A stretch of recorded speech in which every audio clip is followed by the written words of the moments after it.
Hello and welcome everybody to Super Woo Radio, episode number 17. Wow, isn't this fantastic? Another brilliant episode. We have got a fantastic guest coming up for you. So now let's get into it. And here we have today with us Cameron Day. Cameron Day, welcome to Super Woo Radio. Thanks, George. It's good to be here. It is an honour to have you on. I have only recently become aware of you consciously, but when I felt into your energy and I felt into you as a person, I really could sense, I would have to say, camaraderie, the depth of your understanding of the differences between the false light and the organic light. It's something that I've been talking about for quite some time, and you have too. And I really found that very refreshing, relieving, comforting, and I feel a sense of gratitude too towards you. I wanted to discuss that in depth if we could today, the differences between the false light and the organic light. I feel that the distinction between the two is really quite important. But before we get into that, if you could give our listeners just a brief background on you. It doesn't have to be detailed. We really have a lot to talk about, I feel. So I do understand that you really were born into a really good environment which facilitated you being able to venture into this pathway from a very young age. So if you could share that with us and just give us a bit of a good setup understanding of Cameron Day and what you're about and how you kind of got more involved into this as I said, from an early age and how it developed through to today. Sure. I will keep it pretty brief because, like you said, we do have a lot to cover. Yeah. Everyone is welcome to come to my site. That's ascensionhelp.com, ASCENSION help.com. And there's a nice little bio there and a little picture of me and all that good stuff. But my parents that I chose, and fortunately I landed with the parents that I chose. Maybe we'll talk about why that doesn't always happen later. Yeah. They are wonderful people. They are practicing Buddhists. And I grew up with that Buddhist philosophy, which was a wonderful baseline to see the world in a way that most people weren't seeing it. Mm. So all my life, I had a different perspective than everyone else around me. Mm. And although I was very well loved, I also came in with a certain intensity. And that was often used to describe me throughout my life. Even though most of the time I'm quite happy and laughing and making jokes and all of that, quite relaxed, when the situation calls for it, the intensity shows up and I take care of business. So I first got into energy work or energy clearing at a fairly young age, younger than many people. I mean, I was always doing it on some level intuitively.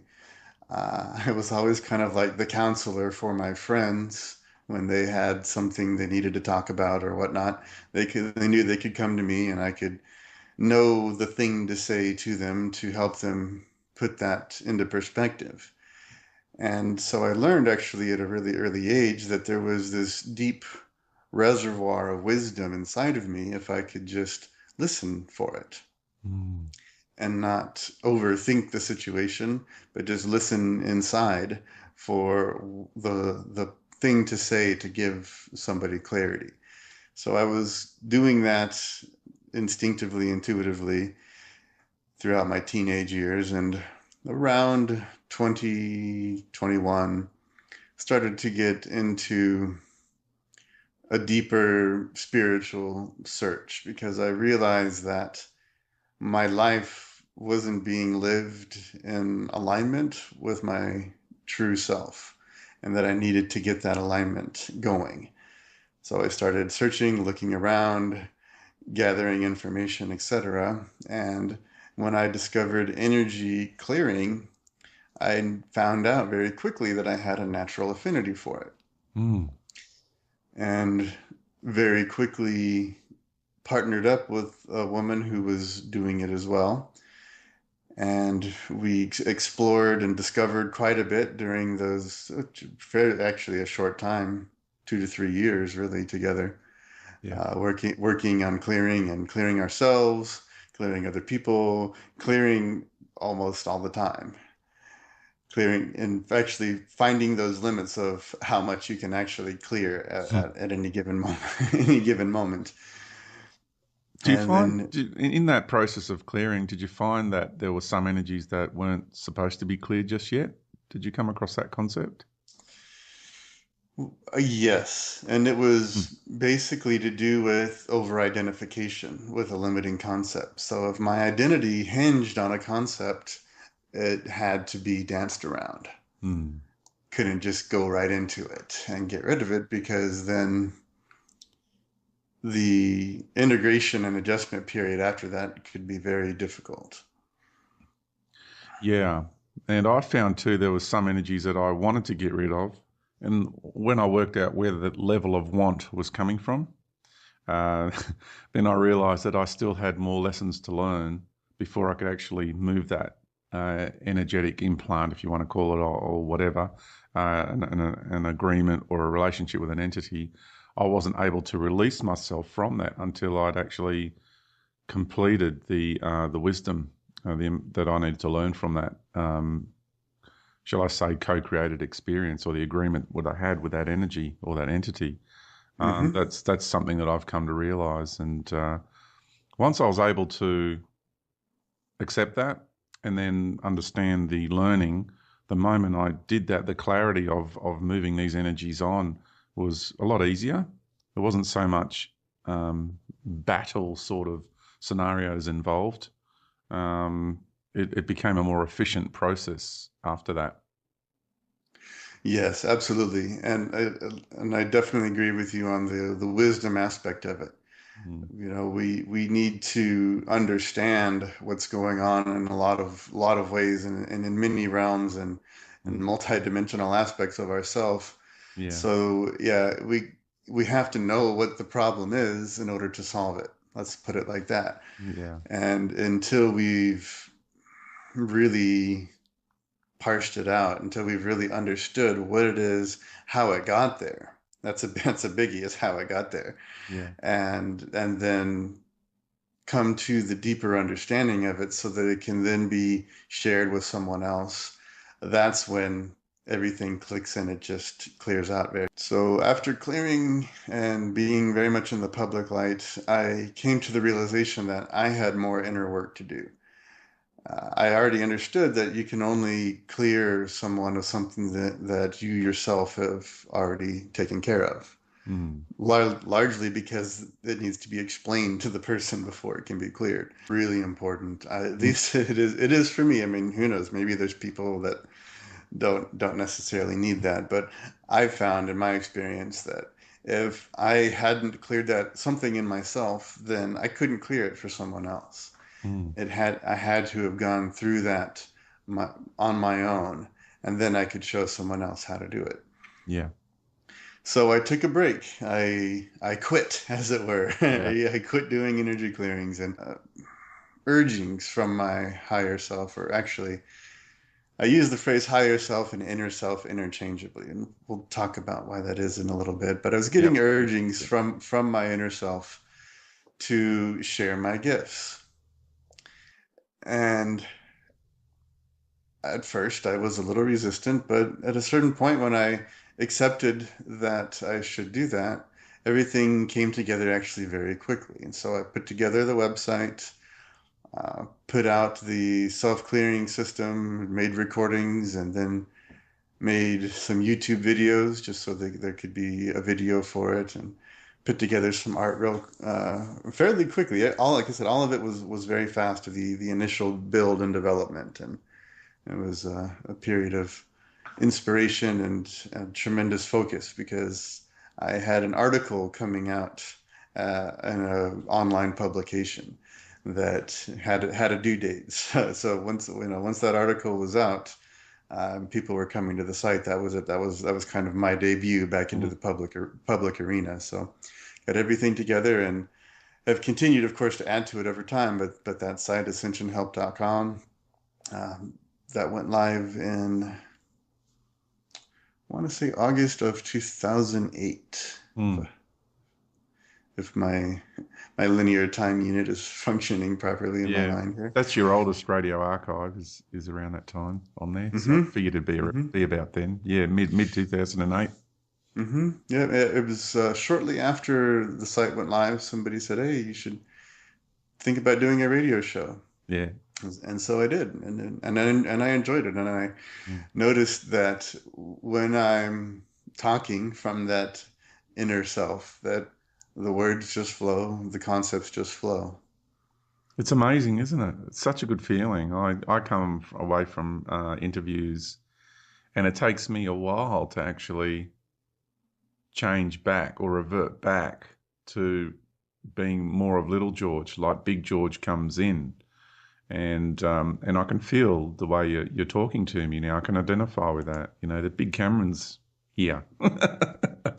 You know, Yeah. and it's a really good feeling. You can feel the presence. You can feel the access to knowledge and wisdom and the beingness. And it takes me time sometimes after an interview just to revert back. I don't want to revert back, but I need to because to hold that charge constantly, well, first of all, the physical body really can't cope at the moment too much with having that much of me present. I feel it's probably, might be a similar thing for you. I'm just sharing my experience with it. And also, the energy is too much for people to handle on a regular basis. Well, that's the big one right there. Uh, yeah, I mean, to me, the ascension process is really the process of embodying our larger self, our divine inner self. Yeah. I use lots of words to describe that self because the English language can only hint at aspects of it. So that sovereign beingness, that divine sovereign self, to embody that as fully as possible, to me, that is the ascension process. And Yeah. so clearing is important because we have to remove all of the limited beliefs that we have about ourselves Mm. that block that from occurring. Yeah. So I do embody as much as I can, but then, if I'm out working on the firewood pile, I'm not that focused on that. I'm more concerned with Swinging the axe. chainsaw Yeah. safety, basically. Yeah.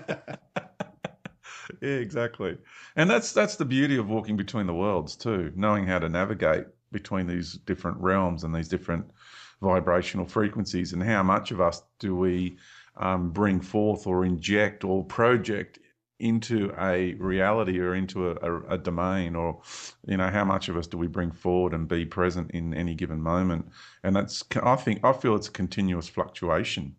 I don't feel like it needs to be a permanent, steady state of just one level all the time. I feel that's unhealthy. I feel we need to know how to adapt in any given moment and bring forth more of ourselves or let more of us go. Because the moment we go to a family gathering, for example, I can't be Big George. I may be in conversation in a given moment when a topic will come up, more of me will become present and the wisdom will be there and the presence will be there, and you deliver that knowledge and you share it and the people sense it, and then it's kind of like you can feel, okay, it's done now more of me needs to withdraw. Otherwise, if I continue to stay there, there's too much energy there and it starts to create what I would call a positive imbalance in someone's life. um, and so it's a really interesting dynamic when we become that consciously aware of how much of us is present in our vessel and in any given interaction that we have with anybody in the world here. Yeah, and the way I approach that is, well, I do a few things, but one of the things that I make sure to do is to be in the awareness of the energies flowing back and forth, and to make sure that I am not projecting and also not absorbing projections, because as an empathic person, it's very easy to do so. Mm. And that's why on the site, the self-clearing system, one of the steps there is the energy refund. And so what I do is I actually just engage the awareness of my higher self and their higher self. And I make sure that the energy refund is at work so that their energies are with them and my energies are with me. And that then whatever mingling occurs happens more at the higher self level, which helps to prevent projections of the lower human emotional spectrum. Mm, And in that fantastic. way, yeah, so in that way, I'm very gently assisting that person on their journey without imposing too much on them, because of course they're not really there for a clearing, but at the same time, often people are simply drawn to me to tell me what's going on with Yeah. them, because I carry that healing energy. Yeah. That's fantastic. That's really in-depth awareness and yeah. Um, Yes, definitely. I wanted to ask you before we go into that false light sort of domain, about the what you call the mind space. I find that fascinating because I've talked about it too, but because I understand what to a degree what you're discussing there, and we use different labels for these different places to do with the framework of the mind. If you could elaborate on your terminology of mind space, I think it's a really important ingredient because the environment of the mind here on the planet at the moment is really, I feel, is probably the main battleground. And so I feel this is real key because the false light, as a point of reference to the organic light, this is the environment of the false light too is very much centered around the mind environment. So I feel this is a real key entry point into this discussion. Yes, and so I've kind of morphed my terms. I'm generally what I call the individual's mind space is their sphere of consciousness, Mm. because I see I see myself and everyone else as essentially a luminous orb, a luminous sphere. And in that sphere of consciousness, we have various levels of our mind. We have our unconscious, subconscious, daily conscious awareness, and then our, if you want to call it, superconscious mind. And that is, of course, where the sovereign inner self is operating from. But then, of course, we have the greater mind space, that shared energetic field where we're all connected, where all of our thoughts are available to everyone else in a sense. Not so much in a privacy invasion type of a way, but simply the frequency emanation that we give off, because we have, 7 billion co-creators here on this planet, Mm. all emanating our individual creative energies, Yeah. and then superimposed upon that, we have the false light beings, or the beings that I call the spiritual hierarchy. Oh, that's brilliant. Love it. Yeah, that's one of my favorite things is to give give these beings somewhat mocking names, because they're so high on their own sense of grandeur, their false sense of grandeur, I should Yeah. say. Yeah. That laughing at them and being disrespectful, a healthy dose of disrespect, Yeah. I find to be very helpful. And so we have the hierarchy exerting their co-creative influence on all of humanity. Yep. And so we have this massive mental sphere. Some people Mm. call it the astral realms. There's probably 100 different names that people call it. But in this realm, this is where we solidify our thoughts, where we give energy to thought forms and make them a part of our sphere of consciousness. And in this realm, this is where the energetic implantation occurs. And I shouldn't even call it a realm because it's interpenetrated with the physical. There isn't really a separate, right? right? It's not like going up into a different space. It's not like you're flying up into the sky or anything. But in this energetic realm is actually my probably my most often used term for it. Mm, That's where we solidify our thought forms. We solidify the energies of belief that we have about ourselves and beliefs about the world and the way that it operates. mm, And so, in this level, this is, like you said, where the major manipulation occurs. Because when they can manage our mental environment, our spheres of consciousness, and have the majority of the planet believing in certain core beliefs, then we feed energy into those belief systems and those belief structures, and they become autonomous thought forms that continue to draw energy from it. they become like living entities unto themselves, and then they need to feed to exist, and then they're like self-perpetuating, and it's really quite interesting, isn't it, when you get into it? It is. It's fascinating, in fact, I think. And to understand the mechanics of how it works, it really boils down to belief. Mm. Where you believe, what you believe in, your energy will flow towards that belief.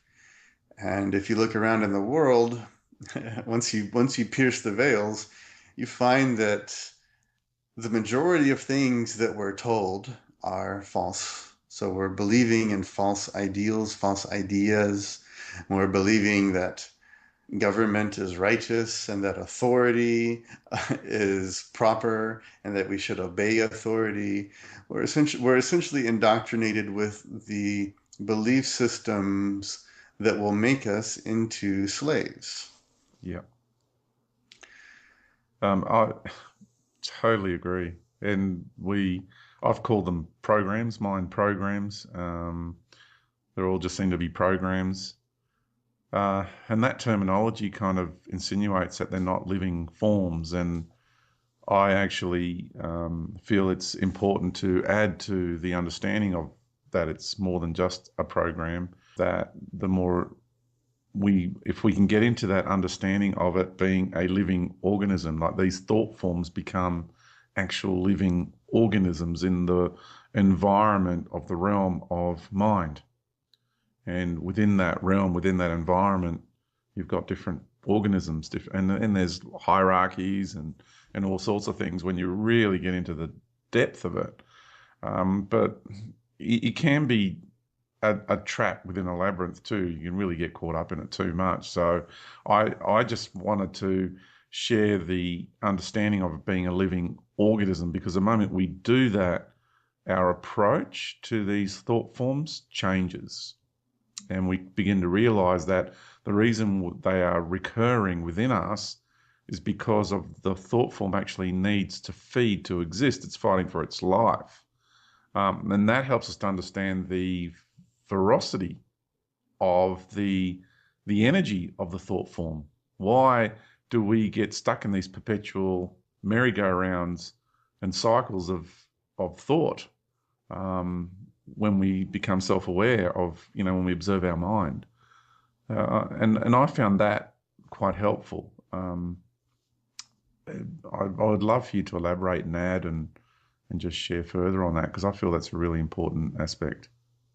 Yes, it really is. I mean, it's the kind of thing that really goes unspoken Mm, in much of the world, because it kind of creeps people out to think that they've been feeding a thought form, mm, and that thought form has actually been manipulating them yeah. based on its own desire to preserve its existence. And just to give an example, right? Let's say if we use 9/11 as an example, when you look at, and I'm not going to go off too much of a tangent here, it really is related.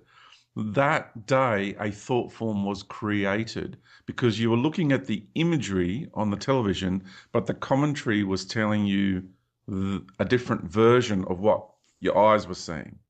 So if you say to people, oh, planes, you think the traditional story is that planes brought the towers down, and that the towers just collapsed. Well, they didn't collapse, you see.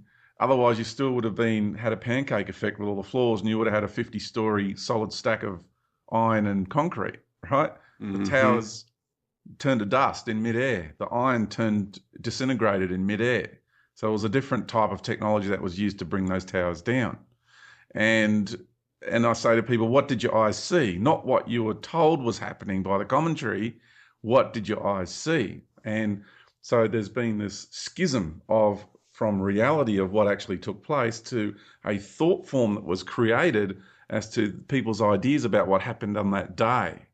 And whenever you confront somebody about what actually took place on that day, you feel the energetic resistance of the thought form entity getting angry because you are basically saying its whole existence is a lie.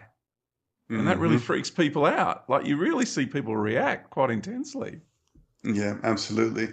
And the way I perceive these thought forms is they're kind of like a neural mass. Like if you've ever seen a map of a brain and you Mm, see like neural clusters, and so the thought form itself looks like a big blob, and then it has all of these little tendrils coming off of mm, it that connect into people, yeah.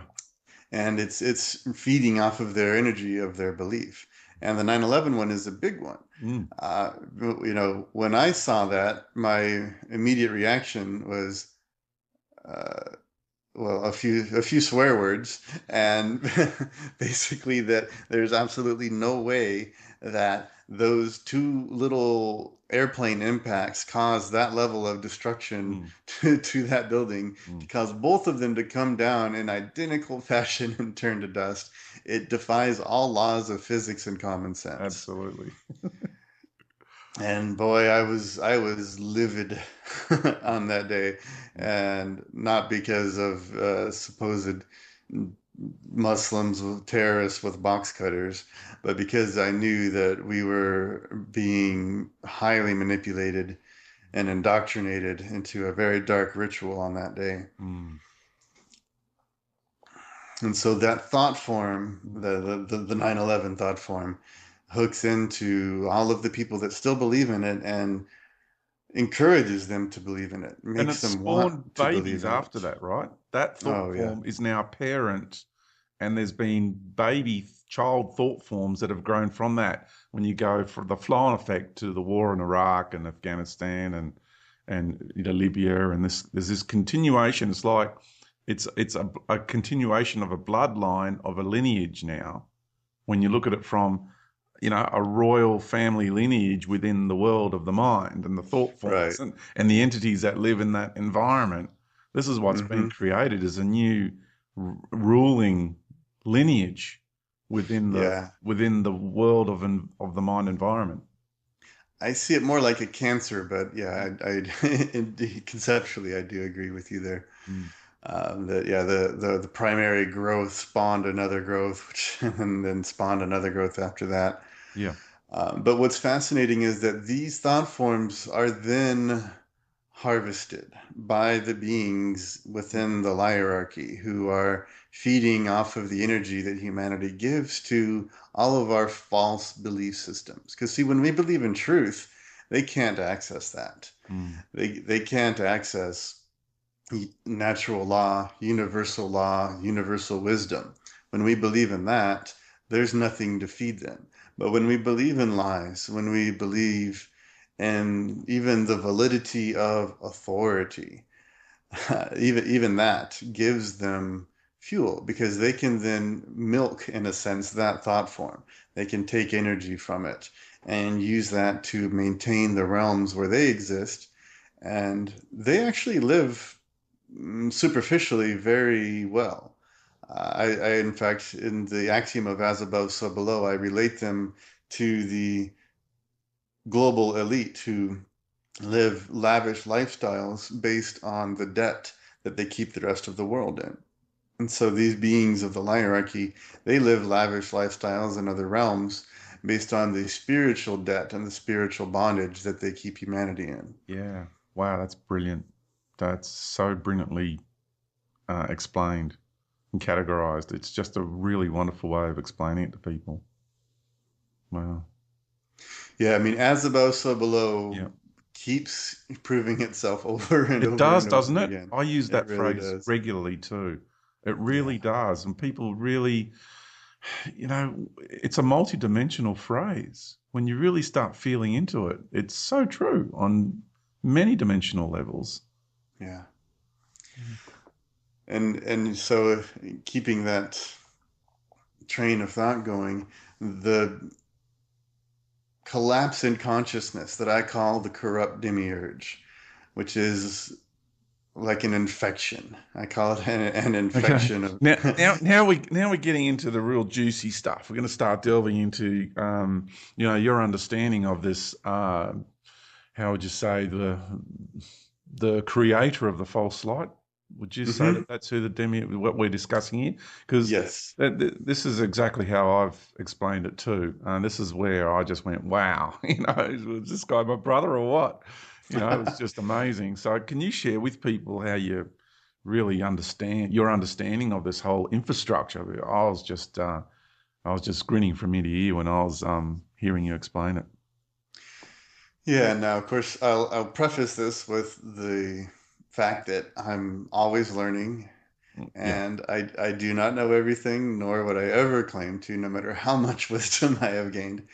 But my understanding at this point of this system is that a being, or perhaps a group of beings, within the free will universe, because this universe is a complete free will universe with a single law that says do not harm. Mm, Do not harm others. That's it. It's a really simple law. But they wanted to explore the limits of free will and to find out if they could use their free will to usurp the free will of others and mm, to steal from others based on that reversal of free will to put themselves above others, to be worshipped by others, to be worshipped as the universal prime creator, to be worshipped as source, when in fact no beings worship source. mm, You just are one with source. You are yeah. an emanation of source, and source is delighted in you and in the emanation that is you because it is you. But Mm, these beings wanted to create a different system where they were the ones in charge, where beings would worship them. mm, And so this concept that has become what the Gnostics called the corrupt demiurge has grown and metastasized like a cancerous growth in consciousness and subsumed and absorbed many worlds into its system.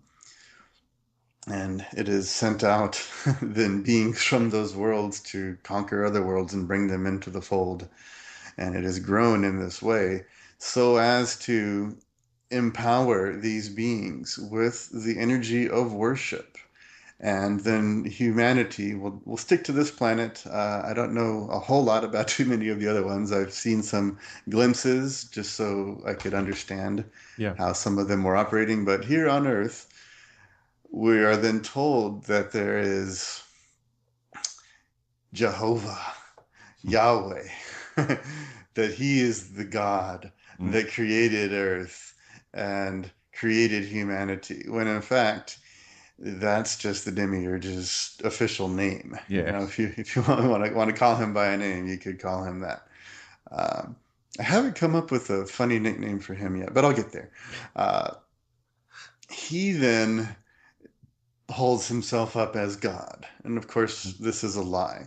But then his minions are labeled as angels. And the angels in exactly. charge of the other angels are the Archangels, archangels, also known as the which archons. exactly, archangels.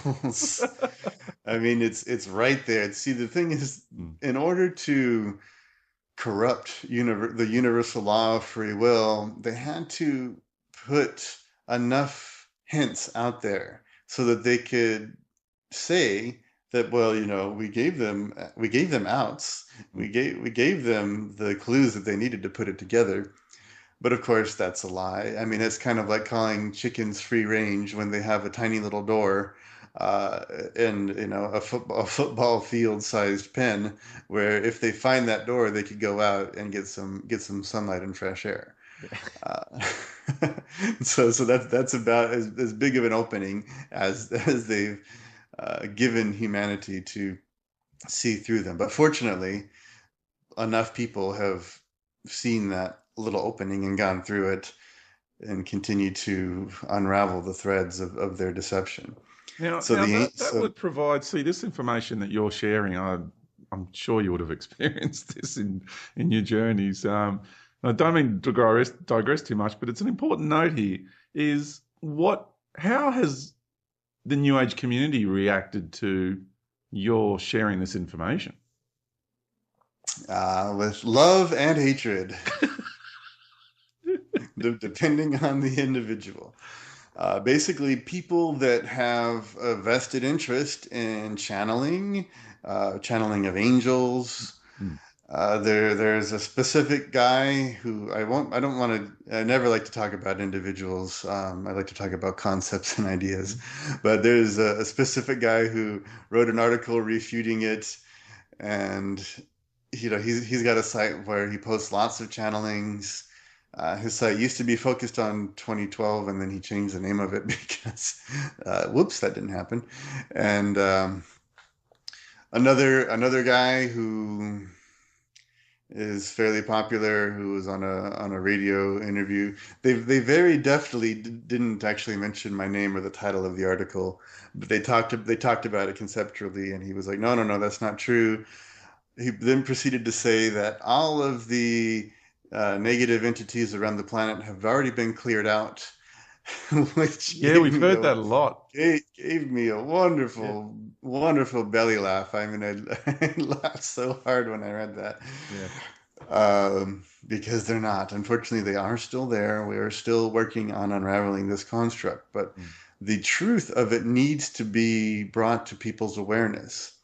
That is a fundamental aspect of consciousness, of the universe, of the way creation works, is that every being is required to know what is happening around them. Knowledge is the key. And so if a being is in ignorance, they can't be just saved. You can't just save an ignorant person. You have to save them with knowledge mm, first. You have to give them the knowledge so that they can see through the deceptions and they can shed the limiting beliefs that they have held on to for their entire lives in the body and multiple incarnations so that they can then see, okay, boy, I sure got deceived really badly. And to all of the people out there who or angry at me or thought that I was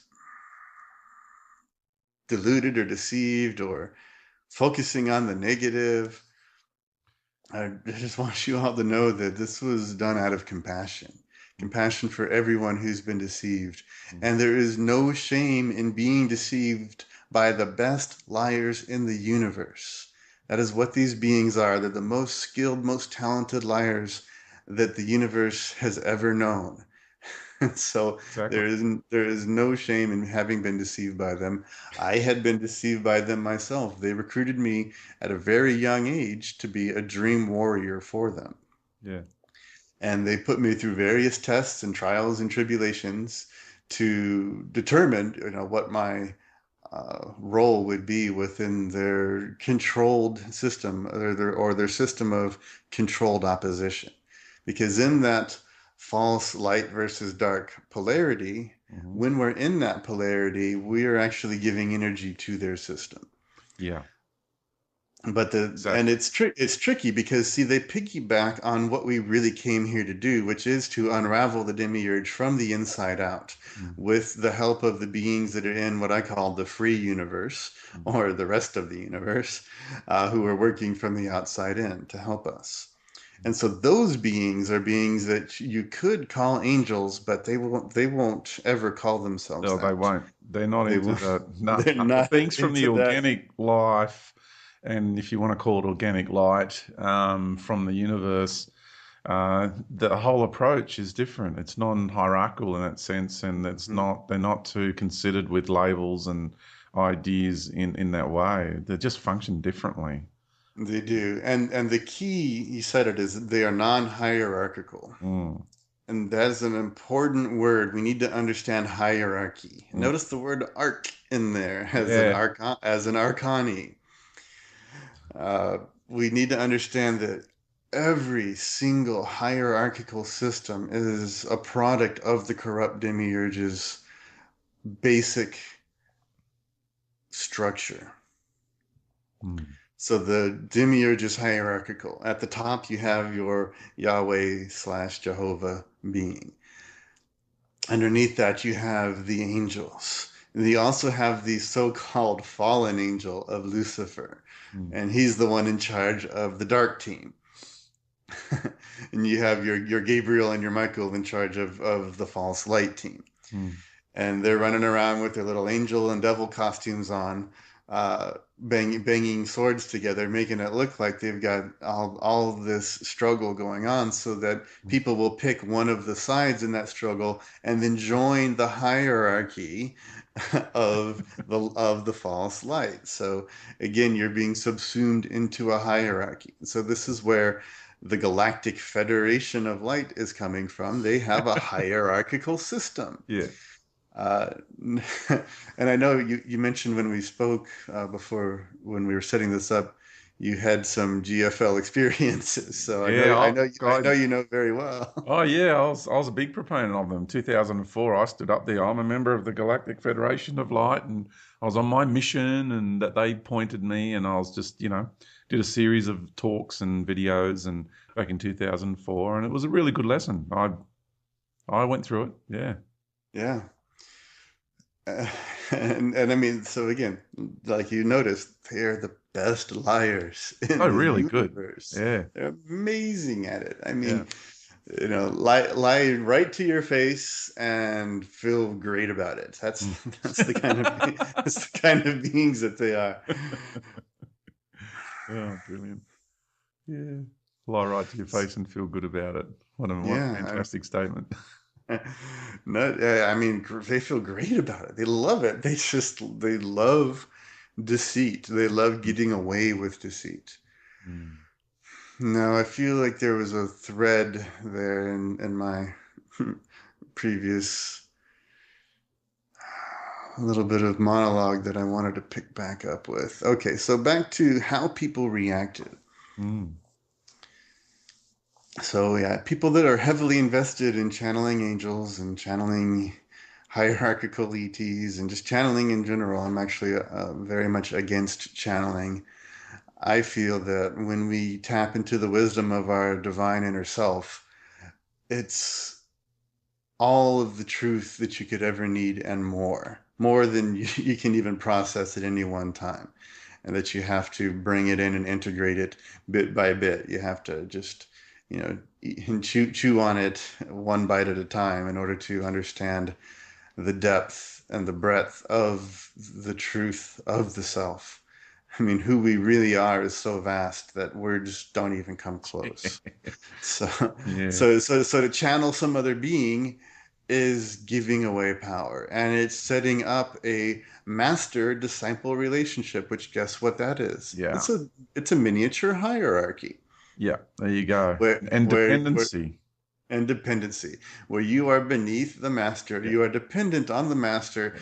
to hand you nuggets of truth, Yeah. and they will keep handing you nuggets of truth, and you'll keep worshiping them, and and you see this has almost become an institutionalized form of spirituality where you have the master, they start their school or their ashram or whatever, the followers do all the work. The master just does whatever he does and meditates or whatnot, or in the case of some of them, gets high, depending on what he's into, uh, and lets the followers do all of the labor, and then every so often he'll come out and dispense wisdom, and so they're giving their energy and their power away to this person. They're setting up a little hierarchy, and of course within that structure of the school or the ashram or the retreat or community that they've set up. They will have their own little hierarchy where you have a few people really close to the master teacher, and they're the ones who have then the authority to tell the other people what to do. And then that second layer has people beneath them, and so they all it keeps coming back to hierarchy over and over and over again. But the beings of true divine source light, the beings within the free universe, are non-hierarchical. They are unilevel Mm. because they understand that we are all equal emanations of the infinite source. And so they are all singing the one song in the universe. That's how I see the word universe, is the singular Yep. song Yep. of freedom, sovereignty, Mm. creation, exploration, Yep. experience, what I call divine chaos. Versus the destructive chaos that Yeah. the hierarchy uses. It's They create, organized chaos.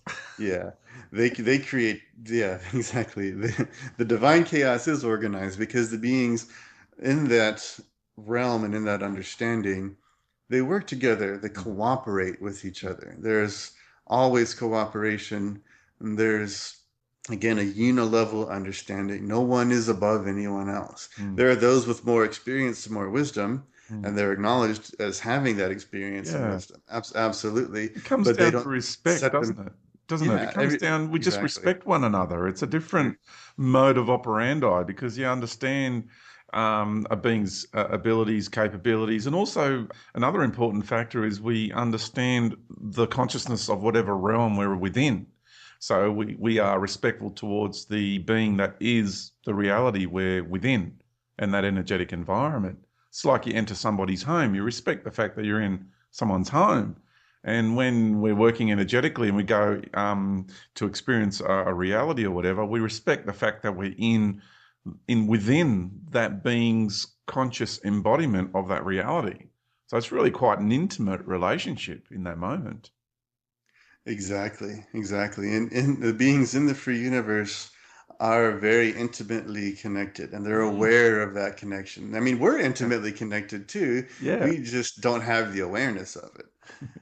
At least not on a mass scale. I mean, on individual levels, we're getting that awareness, Yeah. or let's say tapping back into that awareness. But the beings of the what I call the beings of divine light or divine source light, or I give multiple names to everything, but these beings are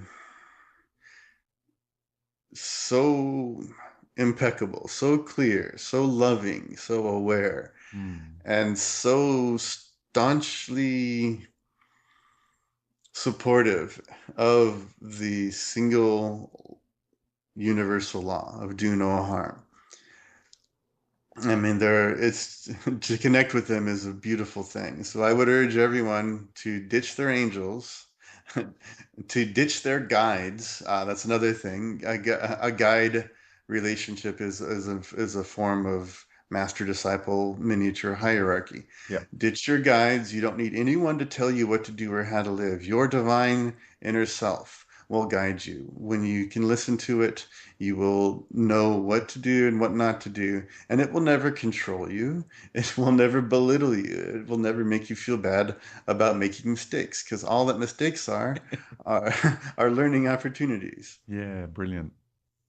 So ditch your guides, connect with your divine inner self, connect with the core of the planet, this amazing, beautiful being known as Mother Earth, connect with the sun, connect with the galactic core, connect with the true universal forces of divine light that exist outside of the demiurgic realm, and you'll have some really good connections at that point. You'll have some really good friends. You'll have the galactic and earth and solar energies flowing through your body and mind, through your sphere of consciousness. And you'll be able to then see through these posers, these so-called angels and archangels and ascended masters. They're also in that list of the false light Yeah. beings Oh, yeah. that supposedly had a human incarnation Yeah. where and if you just when you really examine their story, I think most of them have not had human incarnations. I agree. And but even the story that they put out is that they became enlightened and said, "All right, see ya, sayonara, suckers. Have fun suffering on Earth." Right? But the true teachers, the true enlightened teachers, the Buddhas, the Christs, etc., they taught what they knew. They shared what they know, and they didn't set And they themselves get down above and anyone dirty with the else. people, don't they? Yeah, exactly. They hang out with the people. Yeah. They're right there with everyone else. And they're I mean, okay, there's some stories about Buddha that, I mean, there was a bit of that maybe where people were kind of devoted to him and all of that, but at the same time, I mean, he was pretty real and he told it like it was. Oh, look, And some of those stories have been embellished too. exactly, yeah, I You mean, know, 5,000 years ago, yeah. you can't really trust all the stories. Oh, even if it's written in stone, I just say to people, connect to the consciousness through your heart and know Yeah, the being from within yourself. That's, to exactly. me, that's how I like to do it. Like, Exactly. that's where my understanding of Buddha comes from. That's where my understanding of Christ, of Muhammad, of any of these beautiful, magnificent beings, of Mary Magdalene, or the one we call Mary Magdalene. She had a different name actually, but Yeah. that's the name we go by. That's been given to us. But when we feel into that divine feminine presence and all these wonderful Kuan Yin and all these white buffalo calf women and what have you, when you feel into the consciousness of the being that's behind that label, that's when you really start to understand and you get the knowledge and the history and the life and the experiences of those beings. And you just let go of what's been written. You bypass what's been written. Just use that maybe as an indicator or a, you know, or just a catalyst to get you to begin to start feeling into those beings and consciously have more of that relationship with them once again. And that's where the real knowledge of their life and their teaching and who and what these beings are all about, to me, that's where the real juicy stuff comes from. Exactly, because they lived a real life. I mean, they weren't just setting up themselves with a bunch of followers, No, in an ashram somewhere, so no. that so that so that they could live the good life while everyone else did the grunt work around them. Exactly. That sort of setup goes totally against their principles and their teaching. So Yeah, it's a total contradiction to who and what they are about. So whenever I read that sort of stuff, it's yeah, exactly, complete contradiction. All right, exactly. I feel this is a wonderful opportunity for us just to take a quick little break and be back within a few minutes because I want to get into the real heavy stuff soon, and I know we got some really good heavy stuff to talk about coming up. Cameron, can you just share, please, with the audience again your details of where they can go and find out more about Cameron Day and this magnificent being that's behind the label known as Cameron Day? Sure. So this website is ascensionhelp.com, ASCENSIONHELPE.com. And you'll find the self-clearing system that I put out so that everyone who wants to can learn what I call energetic hygiene. Mm. So self-clearing is really important. It's, to me, the foundation of the process of embodying our true self. And that's completely free. It's a self-contained system. There are levels beyond that that I charge a modest amount for. But the main thing is completely 100% free. They're all YouTube videos with a written description. And I encourage you to engage that and learn those techniques. They're very simple, they're very basic, but they're the foundation that you can then build on to go further and further into the process of uncovering the beautiful being that you really are inside. Brilliantly said. Yeah. Thank you, Cameron. I'm just really enjoying this. Welcome back, everybody, to Super Woo Radio, episode number 17. And here we are with Cameron Day having a brilliant, brilliant discussion. The depths and the magnitude. I can feel the energy from our discussion just reaching out to every nook and cranny of this universe of infinite potential. And I can really feel the presence of our infinite nature here too, Cameron. It's not just speak. I sense it. I feel it. We are both embodying it. to the best of our ability and whatever's necessary at this stage. And um, I, I went out for a little, my little potty break out there with Big Mama, and I've got to say, I'm feeling a sense of grace with our conversation, really deep sense of grace, and that is a very important energy to be experiencing at any given time, as far as I'm concerned. So I just wanted to share that with you because I know people will understand what that means. Yes, absolutely. And I'm feeling it, and I hope other people are feeling it. It's always my intent whenever I'm doing anything really related to this work that the divine inner self of everyone who hears it is stirred and brought out in that individual so that they can get the most possible benefit from these words and the frequencies that we're speaking. Yeah, brilliant. Now, I wanted to really get into the difference between the false light, well, and what I also call the synthetic light, and the organic life and light. Now, we touched on briefly some of the, you say, the dynamics or the machinations of beings from the organic light aren't really into hierarchy. We're more, and I say we, more on functioning. Our modus operandi seems to be just with the natural unfoldment of life and the respect of the journey of everybody, and understanding soul journeys and what's required of each being at any given moment. We're definitely refining that in our human form currently on the planet, but we're very consciously aware that that is the natural flow, the natural unfoldment, in relative to the beings of the false and synthetic light. But there's plenty more that we need to discuss, because I feel with the implementations of these false light programs now, really, um, it's like a virus that's spreading in our world. Especially when you look at all the New Age movement, and the New Age religion, and all the websites and the channelings, and all these ETs that are going to come in and help us, and all that sort of, dare I say, BS. What do you feel is that you can share to help people discern between the two energetic, well, the two senses of the way these energies feel in perspective to one another? So, the first thing that is coming up that I think is really important is that the true light, the organic light, the divine light, source light, whatever words you like to call it, that it's gentle, but it's also extremely powerful, but it will not overwhelm you. Whereas the synthetic light loves to baffle you with BS or baffle you with the truth or blind you even with their light. They like to give you an overwhelming experience so that you're slightly disoriented and looking for some handle or something to hold on to. Mm. And I see that a lot. Lots of people channeling, and they're talking about how uh, overwhelmed that they were by the various energies coming into them or at them or whatnot.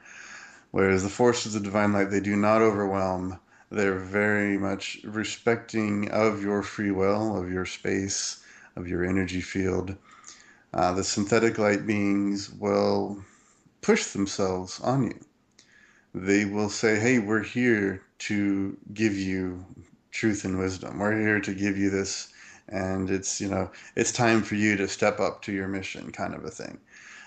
Whereas the organic light beings, they will suggest to you that perhaps you're ready to step into the next level of your mission. But they're not going to force or cajole or guilt trip you in any way.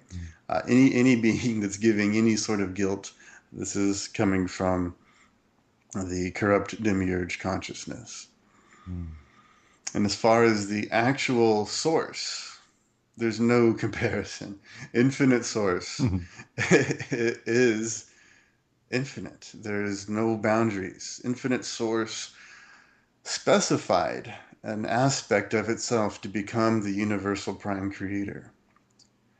And to use an analogy, it would be like if you were to trim your fingernail, and then that little trimming created an entire universe. That's the level of vastness that infinite source is. Well, it's infinite. It's a It's horrible analogy, terrible analogy, but I don't know. Words tend to fail me when it comes to infinite Oh, source. and well, we're trying to get the concept of life and use words, and we're trying to, really squeeze it down into an explanation with words. Yeah, It's a very it's difficult and challenging thing to do. And yeah, yeah. when I had my experience in 2003, when I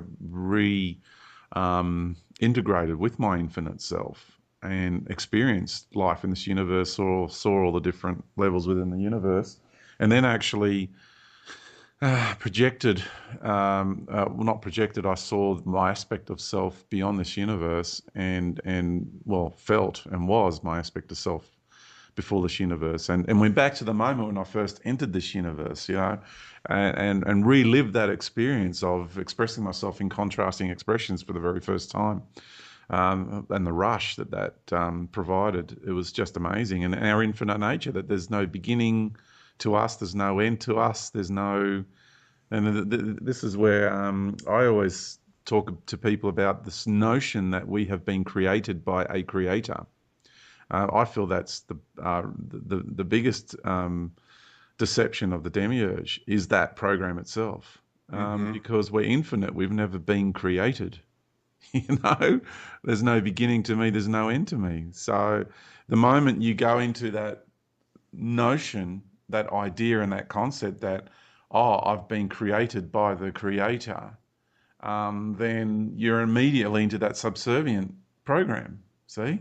And Right. then this creator is above you and it's so Mm-hmm. much better than you are. But hang on, how can that be if I'm infinite? You know? So Exactly. it really, Exactly. it's the checkmate move as far as I'm concerned. When you look at all this material and the way that the scriptures are written, the way they're presented, and the way they're disseminated and shared, is to me that's the checkmate move. Oh, well, I'm infinite, so I've never been created by no God entity.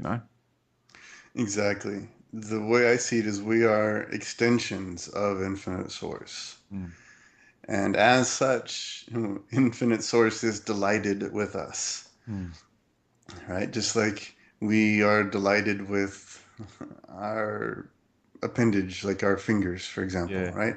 These yeah. lovely fingers that can articulate and pick things up and write things down and do all these wonderful things, right? These are extensions of us. They're not the entirety, but they are still a part of us. Mm, And so then the false light will institute instead this paradigm of the wrathful, punishing creator God, right? The Yahweh Jehovah archetype that says, you must follow me, or I will smite you, or I will give you over to the devil to torture you for all of eternity. Yeah, that's a psychopathic mindset. That's not the mindset of a loving God. And that's certainly not who the being that we know as Jesus came here to promote. But one thing that they love to do, this is a wonderful, not so wonderful false light trick, is that they have this mythology of essentially the solar god archetype or the son of God.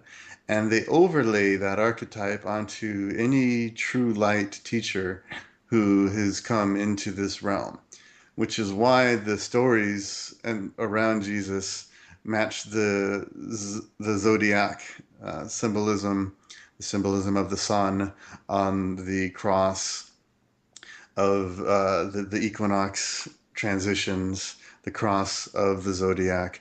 All of these zodiacal and solar god myths got overlaid onto the man we now know as Jesus. His name, I think, was a bit different back then. yeah.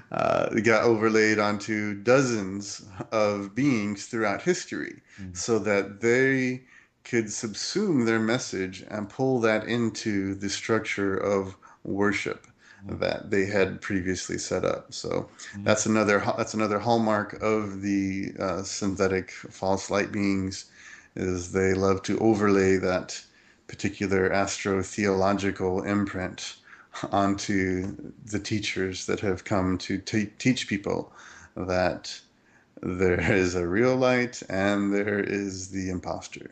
Mm. And what is your understanding of the sun then, if I may ask, in relative to the earth and like when we start to understand the consciousness of the earth and the sun, the solar system and what have you? Well, so the solar system and the sun are different things. I feel like the sun is a wonderful feminine energy, actually. Mm. I don't really see the sun as being that masculine, but at the same time, it's very much balanced Mm. within Yeah, its polarities. yeah, But it has that nurturing, loving, embracing quality, it does. and that it is in a state of kinship, really, with the earth. Mm. I don't even see it as a romance so much as a kinship, a sistership, if you will, between these balanced beings that I tend to perceive as feminine, but as incredibly balanced within their polarities. Mm-hmm. Now, the rest of the solar system is a bunch of dead rocks and gas giants, and they're putting a very difficult imprint onto the planet. Mm. I do think that they have been altered, co-opted, moved around, and manipulated so that the lowest emanations that they could put out will be put out onto people. Mm. And I know it sounds kind of mean or maybe judgmental. The planets themselves, I don't think actually have malintent, but they have been hijacked in much the same way that Earth has been hijacked. Mm. For example, Saturn didn't used to have rings, but now it does, and it's been turned into kind of Yeah, the home base in yeah. the solar system for these beings to operate from. Mm. Yeah, yeah, I totally agree with that. Yeah, and these rings are really good harmonic broadcasters too. On top of anything. Exactly, Yeah. exactly. So the broadcast that Saturn used to put out has been drastically altered. Mm. I also think that the even the positions of the planet in the solar system have been altered. The corrupt demiurge has planets within it where they have tremendously advanced technology. Mm. Third dimensional, fourth dimensional, or densities, if you want to, whichever term you prefer. They're operating on both of those levels, and they have tremendous technologies. Mm. Doesn't mean that they're spiritually advanced. In fact, they're quite spiritually regressive. Yeah. Yeah, yeah. There's that notion that the higher the technology that you have, that the more spiritually advanced you must be. I don't necessarily agree with that statement. No, that doesn't hold true at all. Not at all. Yeah, brilliant. Mm, And so, with go ahead. when with the false light understanding, you know, what do you see in the way of the way they want to play it out? I'm not talking about the timing. I'm not interested in the timing. But just as for your idea on how they wish to play it out when we look at the channelings and the message that's been disseminated, we look at the movies and just your understanding of the feel, the way this reality is flowing. Which way do you feel it's headed, and how do they? What sort of programs do they wish to implement onto humanity as a whole that you can see going on here? Well, that's a big topic, but I think first and foremost that they want to keep humanity enslaved. Yeah. That's really their primary goal, their primary number one agenda. Mm. And they'll do just about anything they can to keep that in place because they derive a tremendous amount of energy from the souls incarnated here. So how they're going to do that,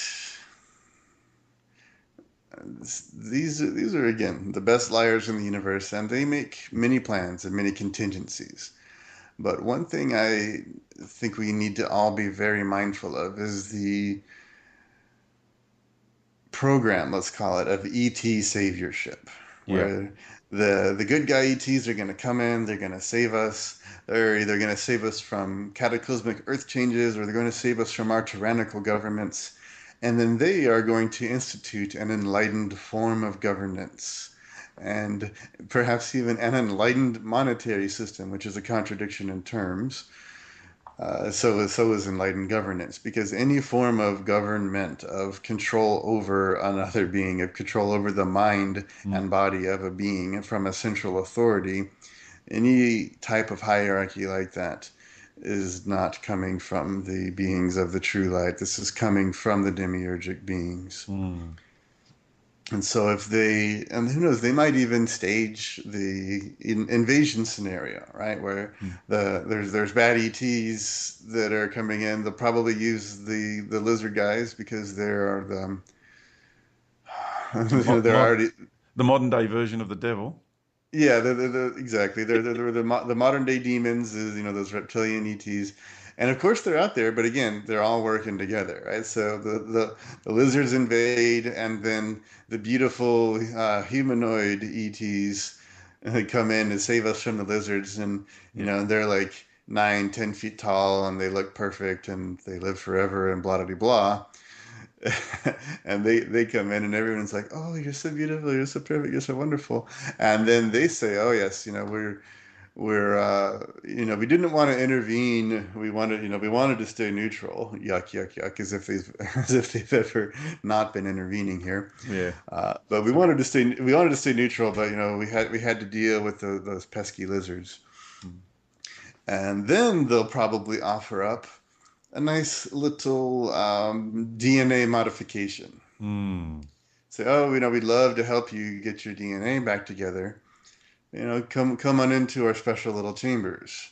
And I'm sure that there will be a type of expansion that will be experienced, Oh, of but it will, course. but yeah, but it will be limited, and it will strengthen that slave think mentality, as I call it, where we see them as our saviors, as our superiors, as the authority that we must listen to so that they will govern us.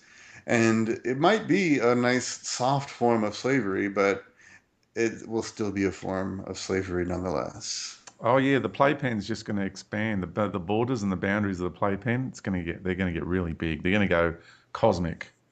And because we've been in such limited sight for such a long time, people can't see the borders anymore because they're going to go from planetary to being cosmic borders, and they're just going to think totally free. It's Hmm. a really good con. It's a brilliant con, and they've Mm. set us up very well for it. Yeah. But fortunately, we're a tricky bunch, us little humans here, and we tend to be very tenacious Mm. and get very upset when we find out that we're being deceived. Mm. And as soon as we sense deception, I mean, not all of us, but a lot of us, as soon as we sense that, we grab a hold of whatever thread that we can, and we keep pulling and pulling and pulling until we get some real truth. Yeah. And so, if any of the above scenarios do play out, I would encourage everyone not to go into those little healing chambers, because you Mm. might not like the end result. You might not even notice that you don't like it for a very long time, but A very long time. somewhere along the way, you're gonna hit that dead end, or really even just realize that you are stuck in a hierarchy. You are enslaved to a hierarchy. You must take orders from the authorities above you, and those orders might be to manipulate and control and drain energy from the beings of another planet somewhere. Yeah.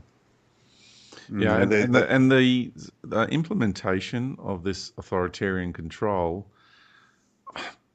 I feel people are not quite understanding how sophisticated that can be. When we look at collectivism, I think is really important, because it's kind of like what they're creating is their version of oneness, of their version of the law of one, and the understanding of what it means to be one with everything.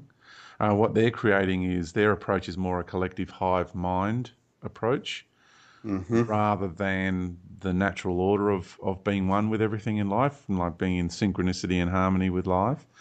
And so the tool that because these beings, like you said earlier, Cameron, they've been around for a long time in this universe. They're the best deceivers, manipulators, and liars going around the universe. We wanted to become the best, so from a higher level, we contracted the best to challenge us as best as we could ever be challenged.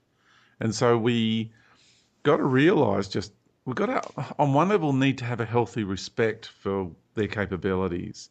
And I feel once we do that, then we can really be um, able to overcome their challenges. Because if we disrespect them completely, we don't have no regard for their capabilities, for example, that's when they've got you, really, because Oh you're yeah. still caught in that perpetual game of resentment, and that internal division will continue to be within you as a being. So you'll never actually overcome their programs as long as you're running that program. So once we understand how clever they are, you get to the point where you think, far out. So the use of force for control in the universe was the early days. There are beings that still do that, of course, because they don't know any better, or they haven't progressed to the more sophisticated levels of control. And you get when you start getting into the more sophisticated levels of control, you realize that they're using love against the people. Yeah, and what they're doing is they're starving everyone right now. We're in the starving phase. We're being starved for love, Mm. so that they can then show up and appear to be loving, and we will just eat it up because we've been missing that love for so long. We've been dwelling in darkness and separation for so long that any little morsel of connectedness and what feels like love, that will just jump on it. Well, we see that even in our everyday lives. Like when we're out and about, and let's say I've got more of Big George that becomes present, and I'm just out and about, people just look at you. Some of them, don't feel comfortable with you at all. But you see the people that are yearning for love, how they just attach to you. They're just like Klingons. And all of a sudden they want to tell you the life story, and you're trying to walk away, and they're following you, and they're still talking to you, and it's kind of a very strange scenario that takes place. But it happens because of the subconscious yearning for love. Yeah, exactly. And I do want to come back also to the point that you made, that we do need to have respect for their capabilities Mm. now. And so when I disrespect them, it's so that we can kind of see them as contemporaries, see them as Well, peers. I don't think you're disrespecting them. I feel that you're just stirring them. You got to, it's like that friendly banter, you got to be able, I'm just going to use Australian terms. You got to be able to take the piss out of each other. Do you know what I mean? You got to be able Right. to shit stir one another. And because they're enamored with their self-serving light, that glamour ego, they can't handle it too well. I've come to know. Yeah, exactly. But see, the tricky thing with them is that every bit of their power really depends on us believing in their deceptions. Mm. So if we can see through their deceptions, their power diminishes greatly, Mm. to where all that they really have then left is naked force and aggression, which, as you said, they don't use because they've already learned that it's not very effective. Well, it becomes obvious too, don't they? They expose Yeah, themselves it's too quickly. exactly, exactly. It's very obvious. Yeah, naked aggression is naked because there's no hiding it, right? Yeah, yeah. Because what I'm seeing is you got this initial. I talk about the three layers actually um, of deception, or three layers of program being implemented onto humanity, and we've got the first layer, which is in place now. People call it the Illuminati and all that sort of business. Excuse me, of the ruling, controlling cabal. And then what we've got coming on into play on the planet is pretty much the new face of the old guard, which is, and they're going to introduce to us their cosmic brethren, right? So you've got these ETs and what we call the Orion Nordics, and beings that I've personally interacted with. These quite attractive beings come across as being fairly angelic and whatsoever at times. But it's still going to be the new face of the old guard. It's just going to morph, and it's still going Mm-hmm. to have that authoritarian flavor to it. So that's Mm-hmm. layer two that's in the process now of being implemented. Now, layer three to me is the one that's more concerning, because once we've gone through emotionally the roller coaster of the transition of layer one to layer two, because that's part of prophecy as well, right? You got the false Christ that has to come and what have you. Hmm. When you got to question who wrote these prophecies, because to me it's Yeah, been run like a movie script, really. absolutely. Um, it and that scenario to me, or a version of that, not identical to the way it's been written, but something close to that needs to play out. Because they've been working it for thousands of years. They're not gonna put thousands of years of implementing these ideas and concepts and imprinting it into our DNA and into the psyche of humanity for such a long period of time. They're not just going to let that go to waste. Like there's an agenda at play here. And Hmm. so these are scenarios that need to play out because they've been preparing us for this, to implement these parts of their plans. So they're not going to deviate from that too much. There might be variations on the original idea, but there's pretty much the generalized concept is still going to be there. And then layer two, once we've gone through that, we're just going to be so emotionally, I would say, wasted, exhausted, that when layer three comes in and they promise, you know, this incredible cosmic boundaries that no one can see, incredible technologies. It's going to be all about love. People are going to be farting rainbows and burping butterflies, and it's just going to be utopian in its expression. For me, that is the one to look out for because it's going to be more difficult to actually discern about the authoritarian nature because everybody's going to be smothered with love. See, it's going to have a Yep. whole different approach. And I feel that there's one thing left after that, and it's us. See, we don't need anybody to come between us and the consciousness of the planet, or us and the consciousness of the sun, or us and the consciousness of the galaxy or the universe. We don't need anyone or anything to come between that, us and that. We are that. Do you know what I mean?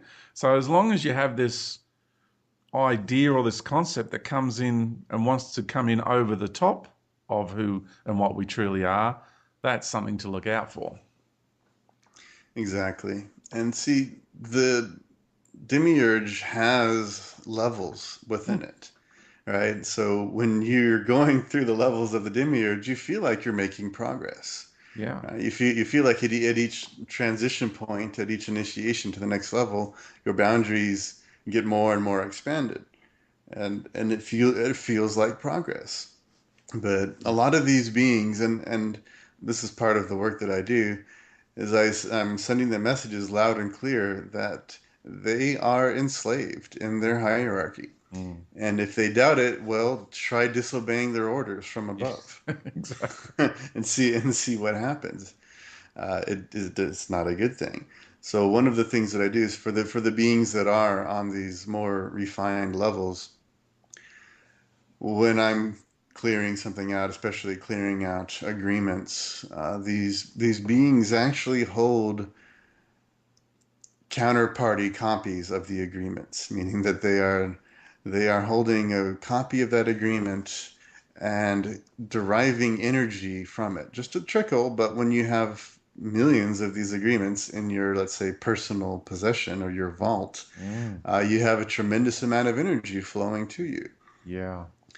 And so when I'm addressing these beings, and I'm destroying those counterparty agreements, I inform them that, well, first of all, they are forbidden from ever trespassing on my energy again or the energy of the person that I'm doing this for or helping to facilitate that with.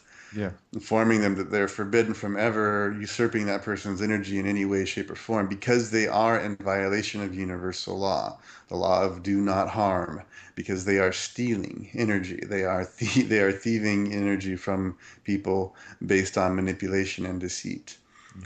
And I inform them that if they continue to attempt to violate that person's sovereign energy, that they will be forcibly sent to the core of the galaxy for transmutation.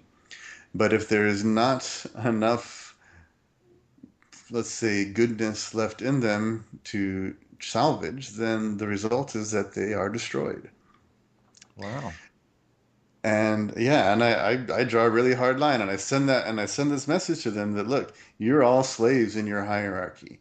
And now, those of you who want it, I'm giving you a chance right now to step into this, I use what I call a galactic vacuum. It's like a funnel cloud or like a tornado of light coming from the galactic core that will vacuum up things and draw them into the core for transmutation. And I offer them a chance to step into that vacuum to be transmuted. And I always nab a couple, shouldn't say nab, but a few of them take me up on that offer. And the rest of them are kind of surprised that, holy crap, Bob just Bob just went to the galactic core and now he's not in the hierarchy anymore. Right. And so those beings get a wonderful gift. They get transmuted, they get cleaned up, they get restored back to their original self before they lost their minds and went into this realm of control and enslavement and became enslavers because they've literally lost their minds, George. They have gone crazy Mm. with this power that they have, this power over others. It's warped them, it's twisted them, it's turned them into basically insane beings. And so Yeah. that idea might seem kind of harsh, right? Like, whoa, you mean you could destroy one of these beings.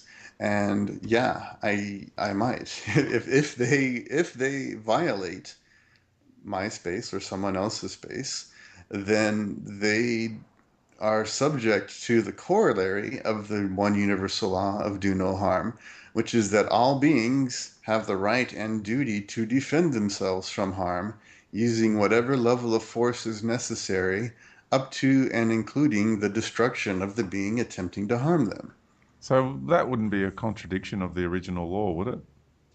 So it wouldn't No, be seen as a because double standard. I'm just going to play the devil's advocate for a moment, yeah, just no, to man, I understand what you're just to saying. dig down and nut this issue out. Hmm. So that wouldn't be a double standard, would it then, or a hypocrisy there? Right, because see, first the warning is issued. Mm, Don't violate me. mm, Right? I understand universal law. You need to understand and obey universal law. mm. If that then attempted violation continues, that's when defensive force is used. Now these beings, of course, I mean, I never personally tried to destroy them. Um, they would require far, far, far too much energy output Yep. to actually, engage in direct combat with one of these beings and kill them. And my intent is honestly not to destroy them. I would actually much rather see them healed. Yeah. And so they have that chance. When they're taken to the core, they will either transmute, but if they are too far gone, then they will be destroyed. It's essentially, it's universal recycling program. You can either be restored, your sanity can be restored, but if not, then the universe needs to be freed from the burden of that being's insanity. Okay. So where does because I feel it's for people to gain a deeper understanding, I want to go into the counter argument, if I may. Is that okay that we do that? Hmm. Yeah, I really want to nut this out for people to get a good understanding. Because what I've got going through my mind is now, what would people what sort of questions will they be asking in relation to the subject? And I'm feeling someone would probably go because I talk about this sort of stuff with people, and I do Q&A. I've done Q&As and about these sorts of things. Where does the soul journey of the person who's wanting to be manipulative and deceitful and what have you, where does that come into play? And what gives you the over governing right to be able to destroy or to bring that journey of that being in that manner, in the way it's expressing itself in this galaxy, to a conclusion? So their particular journey is predicated upon deceiving beings or convincing beings that they don't have a universal right to not be harmed.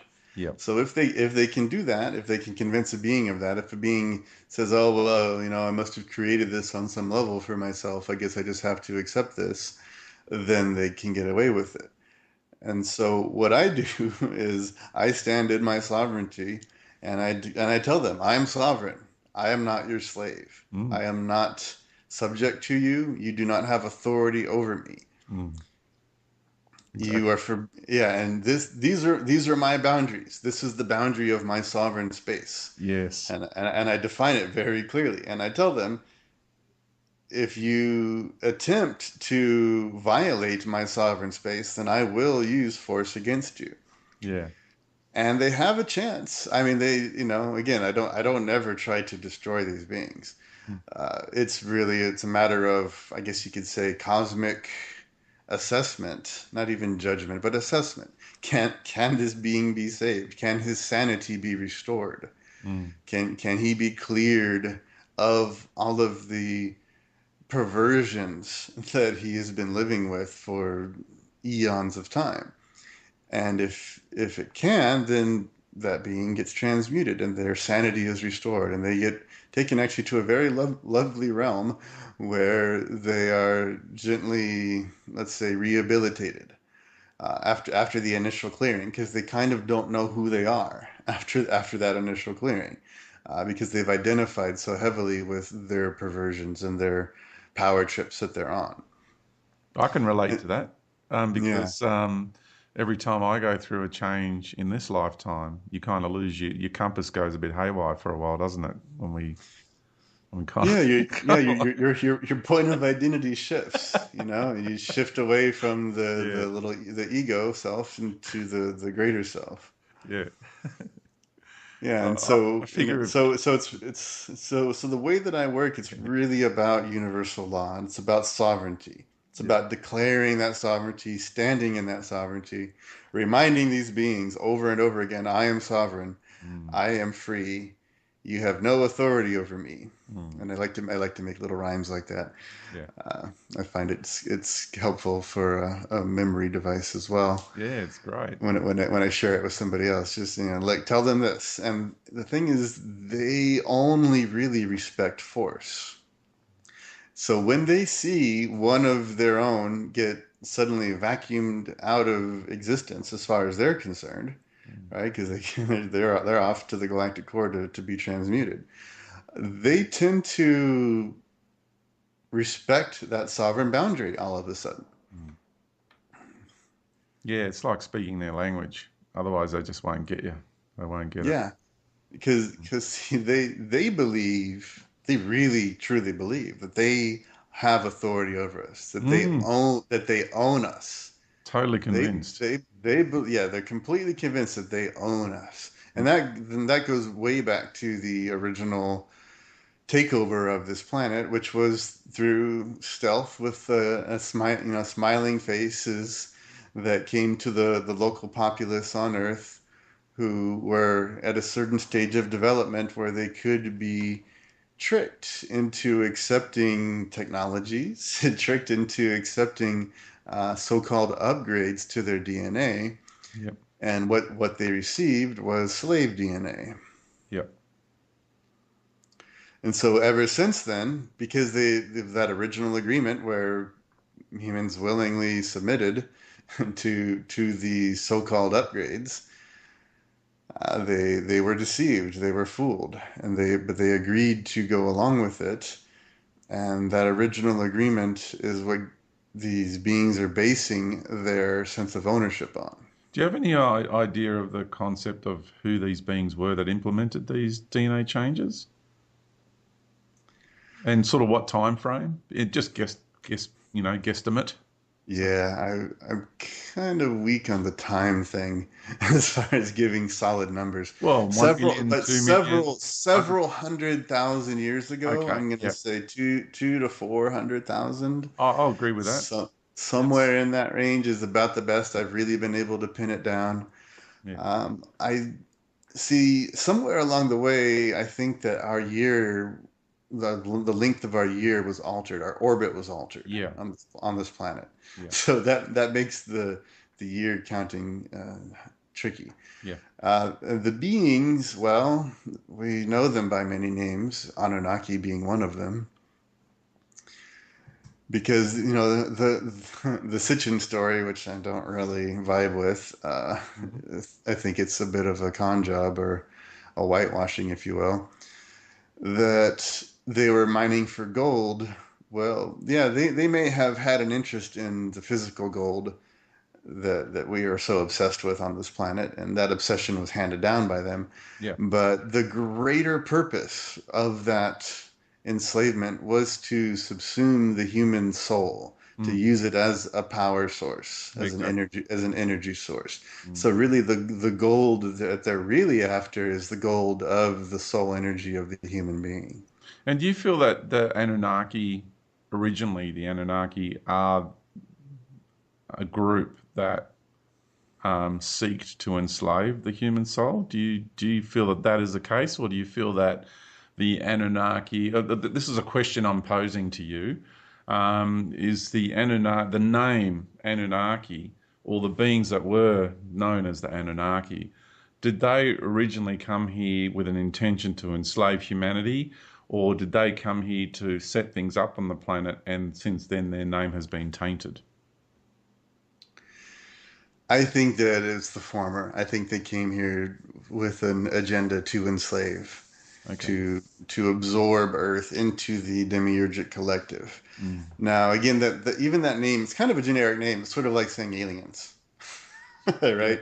Yeah. Sure. Anunnaki, oh, aliens, beings with advanced technology, beings that showed up in ships, right? Yeah. So to say that they're only this race or that race, I think mainly what the beings that came at that time were those tall, attractive looking the Nordic types, the Orion ones, and they came in, and I mean humans were actually really beautiful physically Yeah. and very, very beautiful spiritually.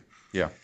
I always, every time I tune into this, they always had like a kind of a golden hue to the skin, sort of like a brownish gold. Like, Mm. I mean, there's no race on the planet now that has this kind of coloration anymore. But um, I mean, they were really beautiful. But these beings came in and they were dazzling because they were so tall.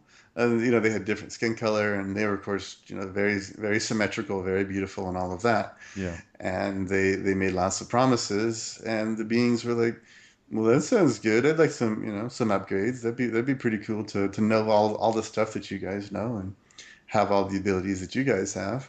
Mm.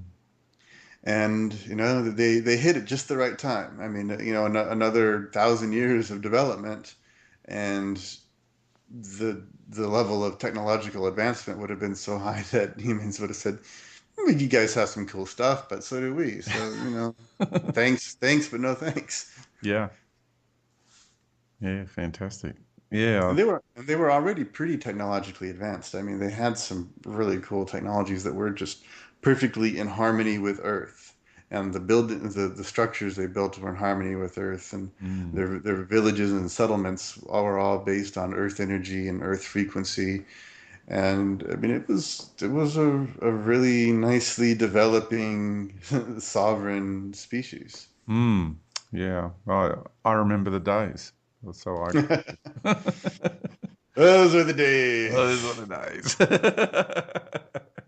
And that's the point of reference too. It's important to have that because you understand, and also the experience I've had in this life of reconnecting and expressing myself once again in that high reality of what it's like to live life.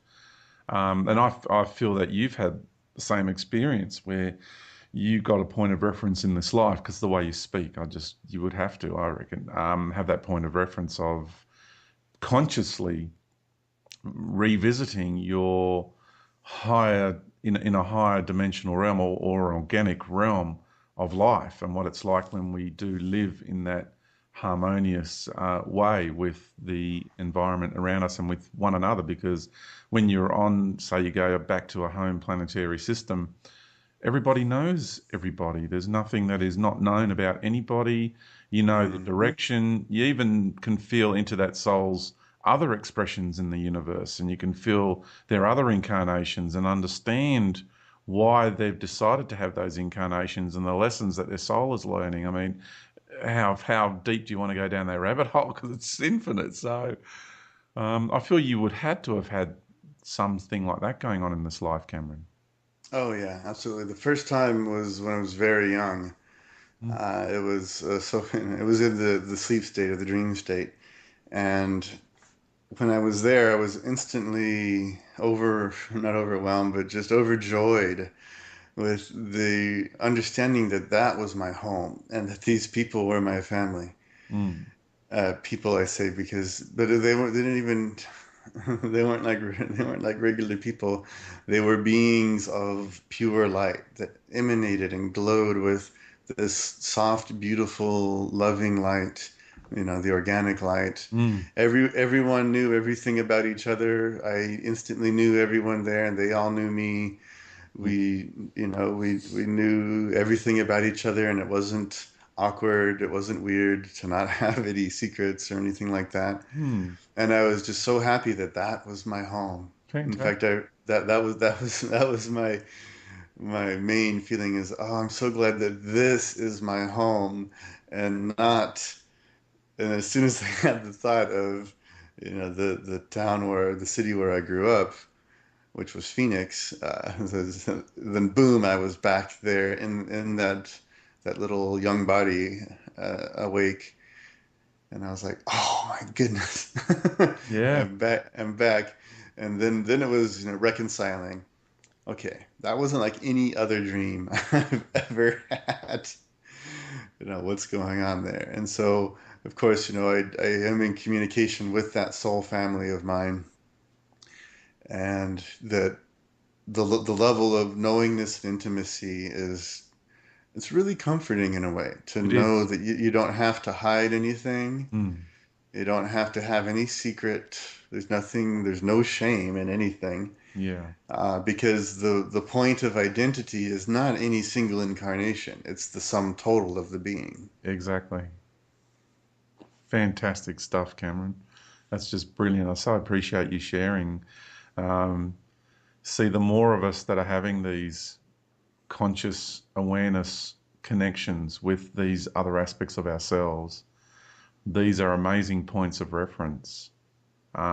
And we know how life is supposed to be beyond this matrix. So, because the idea of the matrix and the concepts of the matrix, the dependency they create for people upon the matrix, they create all these programs of dependency because everyone's being disempowered in all areas of their life. So it gets to the point where everybody's dependent on everything that the matrix has to offer for their survival. And when we understand these other ways of living, these organic, natural ways of being and existing, then we can see the systems that our societies have. We also can see the new systems they want to implement. We can identify these systems of control, of their intention, of how they're targeting, creating dependency, creating the savior archetype, which is completely disempowering, and all these different ways they're going about it.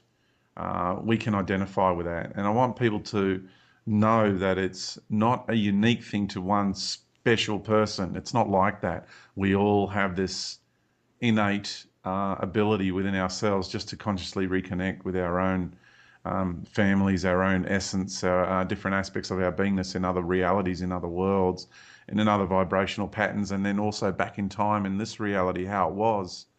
And when we can go back to that point of reference, we know what needs doing. We know what can be achieved. It's not too hard.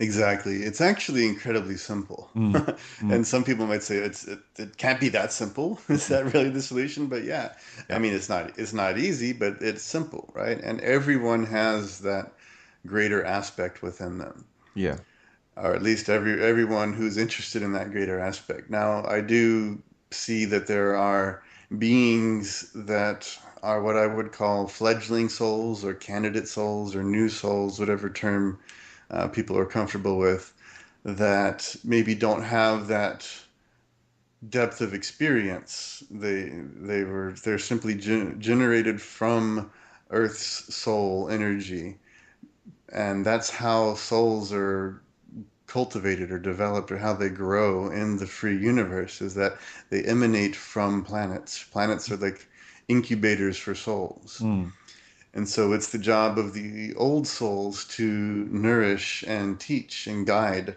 the new souls. Now, unfortunately, though, because they're new souls, they're vulnerable to being imprinted with whatever the dominant social paradigm is. And so the demiurgic paradigm is what gets imprinted on these people. Yeah. So we have to help them as well. But it really is simple. We tap into who we really are. We get clear on that, and we get clear with the basics of what law really is, because there is, again, only one law. Don't harm others. Mm. And then there's a suggestion that goes along with that is cooperate, work together, because Yeah. things will work out better for you. But even that's not a law. You can if you wanted to be isolated, you can be isolated.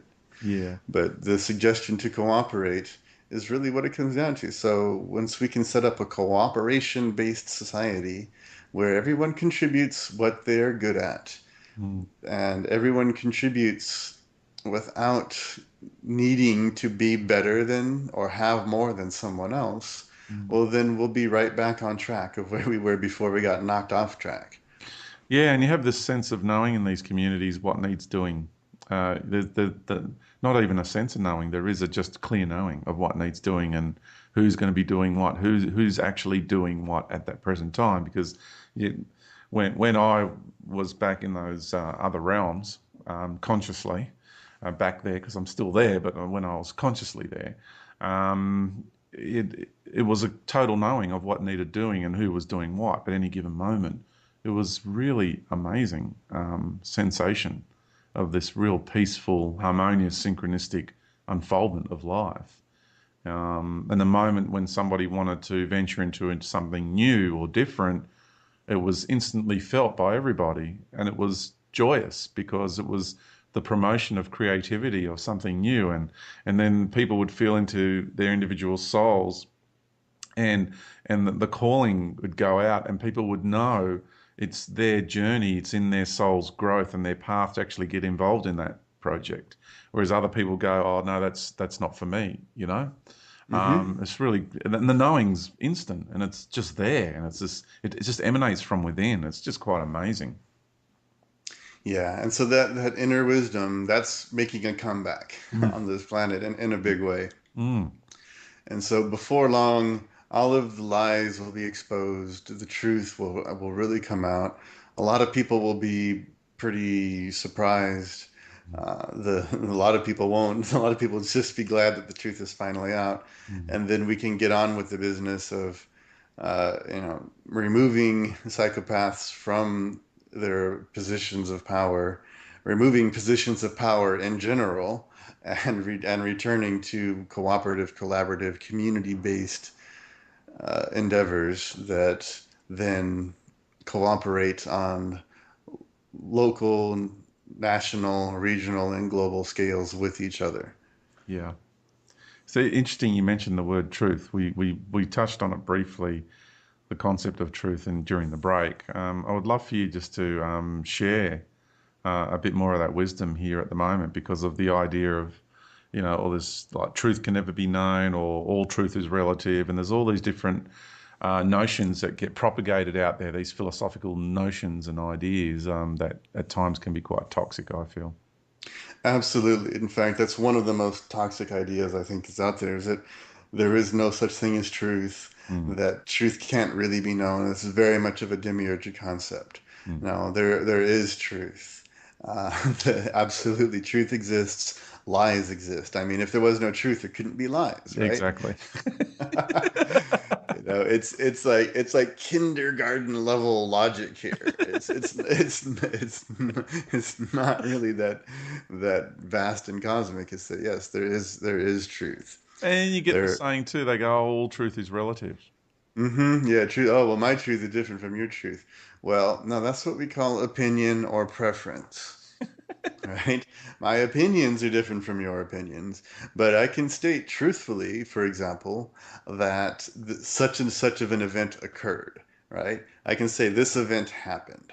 Now, where it gets a little tricky, where things get muddled, is, well, who did it? And then maybe why did they do it? And why is a very difficult question to answer. Mm, And that is sometimes that can't be known, the why of something. But the truth of the event, the truth of the effects of that event that have rippled out, mm, you can trace the line of cause and effect mm, of that particular thing, and so that is therefore true. And at the same time, I see a lot of people that have commented that again that there's no right and wrong, mm, kind of in the same line of that there's no truth, right? Well, there's no such thing as right and wrong. There's only experience, and every experience you have is something that you completely created on your own. And as I mentioned at the outset of this program, we have 7 billion co-creators along with the demiurgic system of control, all co-creating, all influencing, and oftentimes attempting to exert dominance over another person. So while you might have allowed something to occur, you didn't necessarily create it because a being was attempting to force itself upon you, and maybe you felt powerless to stop it. mm. So that is not your creation. That is their creation imposed upon you. And that violation of your energy is wrong. It is absolutely a wrong doing. We can say that very clearly that any violation of a being, any harm done to a being, killing, stealing from, raping, enslaving, torturing, these are wrong actions. These are crimes against the individual. These are crimes against the universe. They are wrong. Now, That what was, is and what is right? Well, what is right is allowing individual sovereign expression, to allow creative expression, provided that it doesn't violate that one basic universal law. mm, So, right is actually everything else that's not harm. And so to follow that universal law is actually very easy. Now, our system, our matrix, makes it seemingly hard to do so.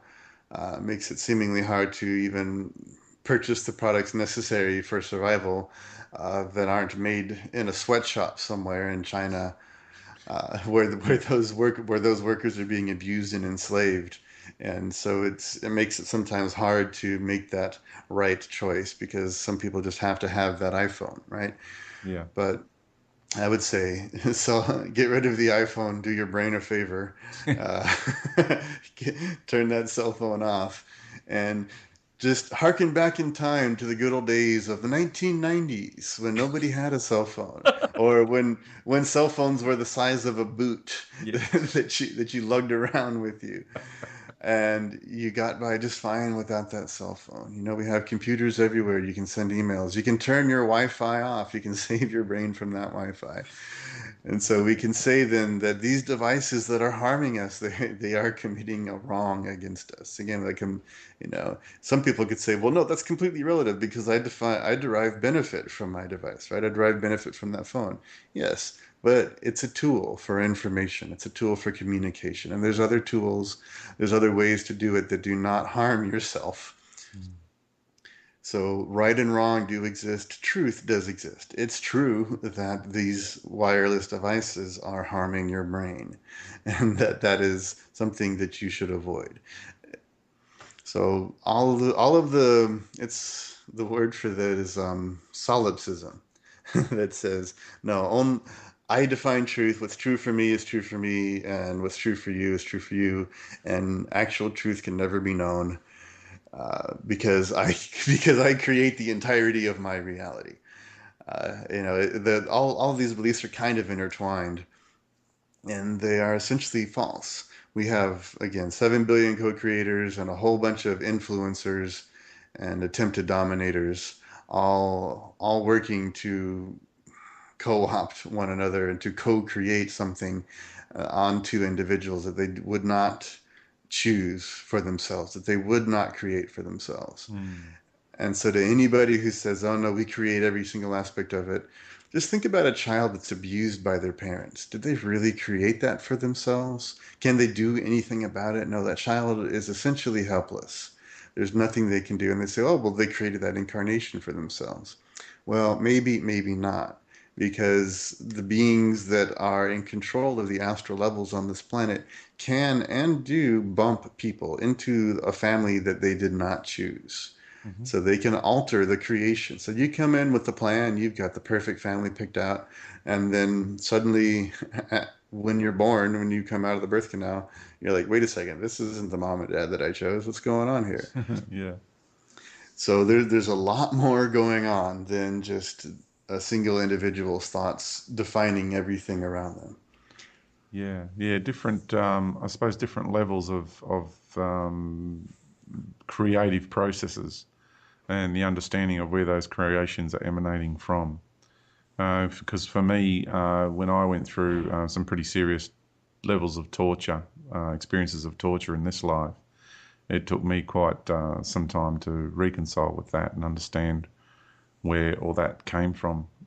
So I myself reconciled with it, understanding that I played a role in its creation. So I took responsibility for my role in it, and that's when they actually stopped happening. Um, so there's some, for me, it works to, and I implemented that into my life to own it and to take my responsibility in the co-creative process. And then on the other hand, there is no, I don't want to harm others, and I don't feel others have a right to harm me any longer. I don't play into that program and into that game. So again, I feel that these understandings are coming from different levels of the way we understand this whole unfoldment of this reality here. It's a difficult one because it's so intense, and it's kind of Mm, like a fractal of the universe. So it's just really difficult to actually understand all the components of this reality um, quickly. I'm a work in progress, mm-hmm. and I'm still going through trying to understand the dynamics of this reality and this life that I'm having.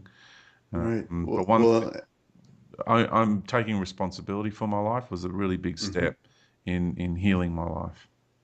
Absolutely. And that is an important part of it because on some level they convinced you to allow that torture to occur. They were, Right? They talked you into it. yep, They maybe told you that you would gain something valuable from it, mm, and maybe you did. You know, I have, it probably made you incredibly strong as a result. yeah, Now, and maybe you wanted that fast track to that level of strength. mm. But I think a lot of beings, if they understood the full ramifications of what they're agreeing to, would not agree to it. Yeah, right. Because what they will do is try and create all these ideologies to perpetuate the scenario. That's what they were trying to do to me. Before I actually got to the actual process within myself of understanding my co-creative process in it and accepting that on one level I did want it to happen. But then there was these other ideologies that they were trying to impose into my mind, which would have kept it going. That somehow would have been serving in the right way. This form of service, this form of the program of sacrifice. There was many dynamics that came into play, and you get to the point where you just either can remain immersed in that merry-go-round of misery and that merry-go-round of sacrifice, ideological sacrifice. It's probably a way to label it. And this is how they get around bending the rules to keep people in that position of the victim, so then they can play the perpetrator. It's really quite fascinating. It is, and yeah, see, that's how they've gotten away with it for so long, is Mm. because they're saying, "Well, look, we gave them a choice, right? We presented them with the choices, the opportunities, and they said yes. I would like to experience a challenge, but you didn't necessarily say that how that challenge would be defined, Well, they and found so." they found a way to glorify your victimhood. You see, Right. that's the Yeah. key right You. there. Right. Right. Look. Yeah. Look at the glory, the glorious torture that you will experience. Yeah, Yeah. So they make it sound good, right? They give yeah, you the presentation, the overview, and they get you to sign that contract, to sign that agreement, and maybe you didn't look at all the fine print. exactly. I didn't. I came to Yeah. realize. that I was coerced. And yeah, I woke up and then I set my boundaries, like you say. I am sovereign being. You will not do this anymore. Yeah, thou shalt not pass this point any further. That's it. Exactly. It's really, really once we get to that point where we are awakened to our circumstances on a multidimensional level, it changes the game forever. Exactly. And that's the awakening that they are so diligently trying to prevent by vectoring people into all of these basically solipsistic ideologies so that they don't even try to learn the truth and understand the truth because they think that it's impossible to know, Because that it's beyond. we've gone through all these different archetypal ideologies too, and archetypal metaphors and represent symbolism and what have you. It's been right through. It's rife. I mean, our DNA's been marinating in this stuff for centuries and even millennia, right? And then we come to the world today, and we incarnate into these bloodlines that, like I said, have been marinating in this stuff. So it's quite a solid program already that we've merged into. But we've got to understand that we can rewrite the codes. We have the power to do that. And that's a really important thing to understand too, that we're not victim to the codes, that we have the power to rewrite the codes, our DNA codes, our genetic imprints, and memories. And then we're now being submitted or exposed to the current day versions of that, that's been rife through the New Age movement. So these ideological programs of sacrifice and the perpetuation of subservience in the psyche of people. Do you find, Cameron, that's a real issue at the moment on the planet for people? Oh, it's a huge issue, subservience. It's what I call slave think. Mm, And it's so pervasive. I mean, I'm still rooting out the slave think from my own mind mm, because it's on so many levels of our culture, our matrix. The money system itself is a form of enslavement. The idea that you need to, let's say, have a strong work ethic even is a form of that enslavement, right? Because yeah, the owners want their slaves working hard. yeah. They want Because us why, slaving away. right, yeah. I mean, why can't we all work to the level that we enjoy and contribute and create co-created abundance? That's a much Exactly. better way to do it. But see, people, and if they haven't purged through the junk in their mind, the programming in their mind, they'll think, oh, well, that's communism. No, because communism was a hierarchical, centralized control structure that was implemented as a way to take and steal the labor and the output from people. And in fact, every form of government, every form of economics, from communism to capitalism to what we call socialism, they are all implemented in a hierarchical top-down command structure Mm, so as to take away the energy and the freedom of individuals. mm. So until people can understand that hierarchy is really at the root of the illness on this planet, and until we can transcend hierarchy, the slave think will continue to be perpetuated. While you were talking, something came to me, and capitalism plus fascism plus communism plus socialism equals New World Order. Got to write Yeah, that one down. yeah. It's the seamless blending of all of the ideologies so that everyone thinks that they're covered or represented or taken care of by the state. And see that idea that we need an outside authority to take care of us. That's embedded in the DNA. That was part of the DNA reprogramming so that we would be automatically asking to be enslaved, asking for an authority to take care of us, provide for us, tell us what to do and how to live and what not to do, and the whole list of things that you cannot do. The number, the average person breaks 3 laws a day, just in their daily life because there's so many absurd laws. Mm. And so until we can recognize that, oh, wait a second, this is all a scam, and I need to start figuring out what it means to be a sovereign being. I need to start living from that point, and that's when we begin to free ourselves. And we have to free ourselves. No one can do it for us. Nobody can do the hard work, the heavy lifting. You can get a clearing. Somebody can help you to an extent, but the tools need to be yours, and the action needs to be taken by each individual for themselves ultimately. So we have to do the work for ourselves. We cannot give that power away to anyone else to do for us. That just won't work. Yeah, I came to realize that to be the one, meaning me individually, to be me as one, the one, is to be the many. And in order to be the many, I need to be the one. Did you get the byplay on the word? And to be the one, meaning the oneness of it all as well. So there's this real, uh, you know, dichotomy and sort of like this, not even an ambiguous, a symbiotic sort of byplay on the word. To be the one is to be the many, and to be the many is to be the one.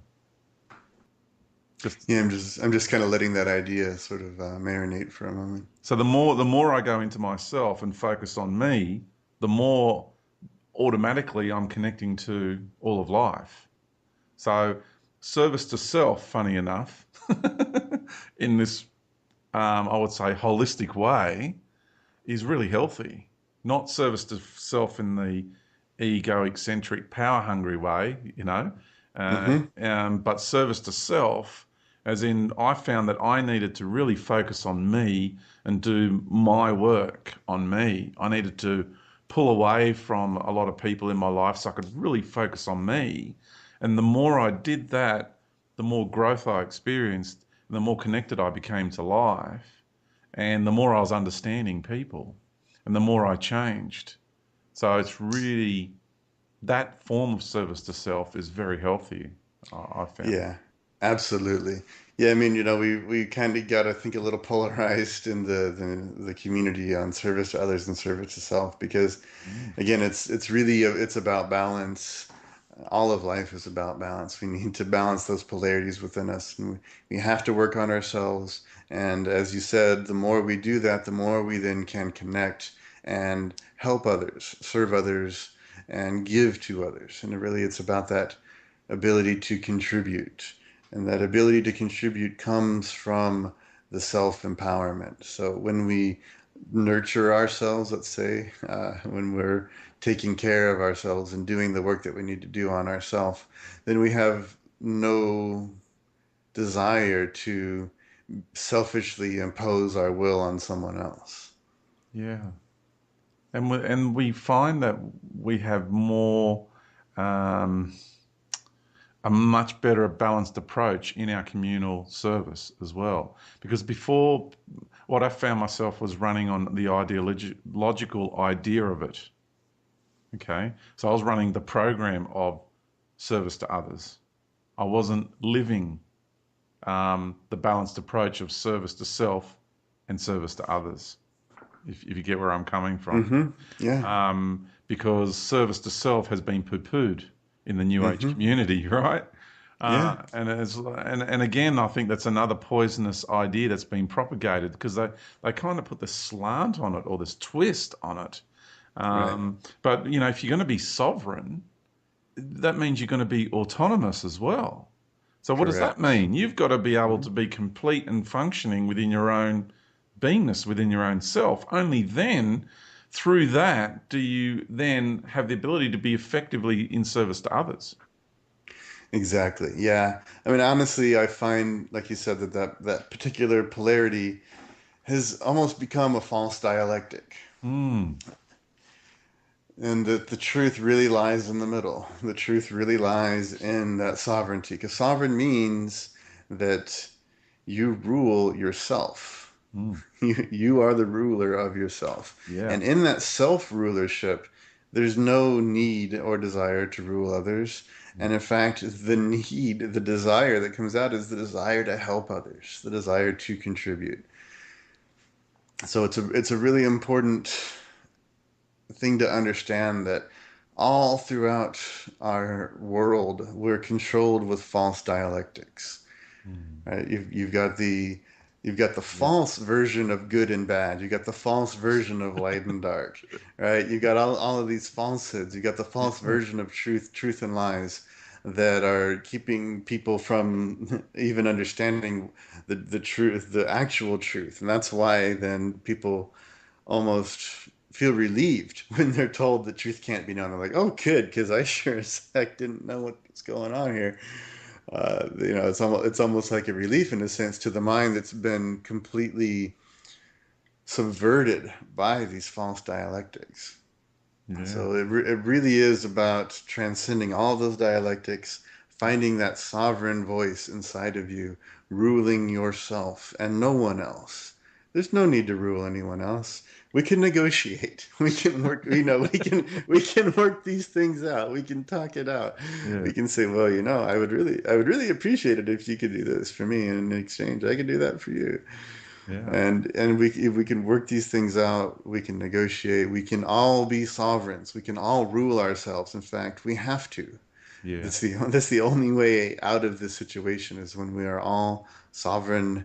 We all have self-rulership, self-ownership, Mm, self-love, self-care, and then we extend that self-love and that self-care out to our other selves that are all connected to us because we know it. We don't just think it, but we know that everyone else is connected. exactly. My ego is now in reverence of my soul. Exactly. Yeah. And when the ego is, when the ego is the servant essentially, right? The only government exists within you, right? When your true soul, when your true self is the one in charge, and the ego is, let's say, dutifully obeying those edicts from your true self, then you're and going to be naturally in alignment with universal law. You will Yeah. naturally want to obey that single law of doing no harm and live that suggestion of and cooperate with others. Brilliant. Oh, Cameron, I've thoroughly enjoyed this conversation, mate. Is there anything else that you would like to share with the listeners? Well, I've really enjoyed the conversation too, George. This was a real pleasure. I'm very happy with everything that we've covered. I think we've given everyone a lot to digest and a lot to take in. So Yeah. I would just say to everyone listening, thank you for listening. Thank you for being part of this co-creative experience.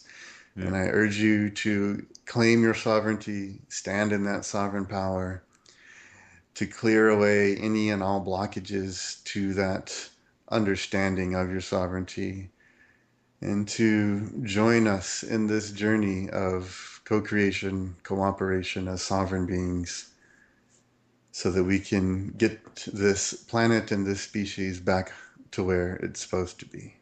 Yeah. Brilliant. Brilliantly said. Thank you so much, Cameron, for living that which you speak. That to me is of utmost importance. And yeah, my heart's been singing this whole. Well, I can't believe how much time has gone by in such a short period of time. It's been Yeah, a it, wonderful it really it experience. really flew by fast. Yeah, I had a great time, George. Well, once again, please, Cameron, do share your details because I'm sure there's people that will be really interested in looking into your work further. Sure. Again, so my main website is ascensionhelp.com, ASCENSIONHELP.com. I also have another website called geniusbrainpower.com, where I have a package of brainwave entrainment tracks so that you can take control of your brain's, let's say, harmonic resonance, so that you Brilliant. can balance the two hemispheres of your brain, that you can tap into the right brain, that you can advance your left brain so that it is thinking and functioning in a sharp and proficient manner, and that you are then tapping into that wisdom of the right brain to see the big picture, to have a holistic viewpoint, and you have the free flow of information between the two hemispheres. So brainwave entrainment is a powerful tool for that. And so I'm all about empowering you with tools. So those tools are there, Genius Brain Power. There's the self-clearing system at ascensionhelp.com. I truly hope that they do wonderful good for you as you wield those tools. And if you have questions along the way, you'd like to contact me, there's contact forms on my site. And thank you once again for being here on this lovely journey with me and George. Yeah, thanks everybody, and thank you, Cameron, for coming on and being a part of Superwoo Radio. I truly appreciate it from my heart, and please continue to shine your brilliant and beautiful light and your authenticity and your brilliant soul essence. It is greatly needed in this world today. So thank you. I sure will, and thank you too, George. I appreciate you just as much. Thanks, brother. Okay. All right, everybody, we're going to head off now, and we will see you in a next fantastic, magnificent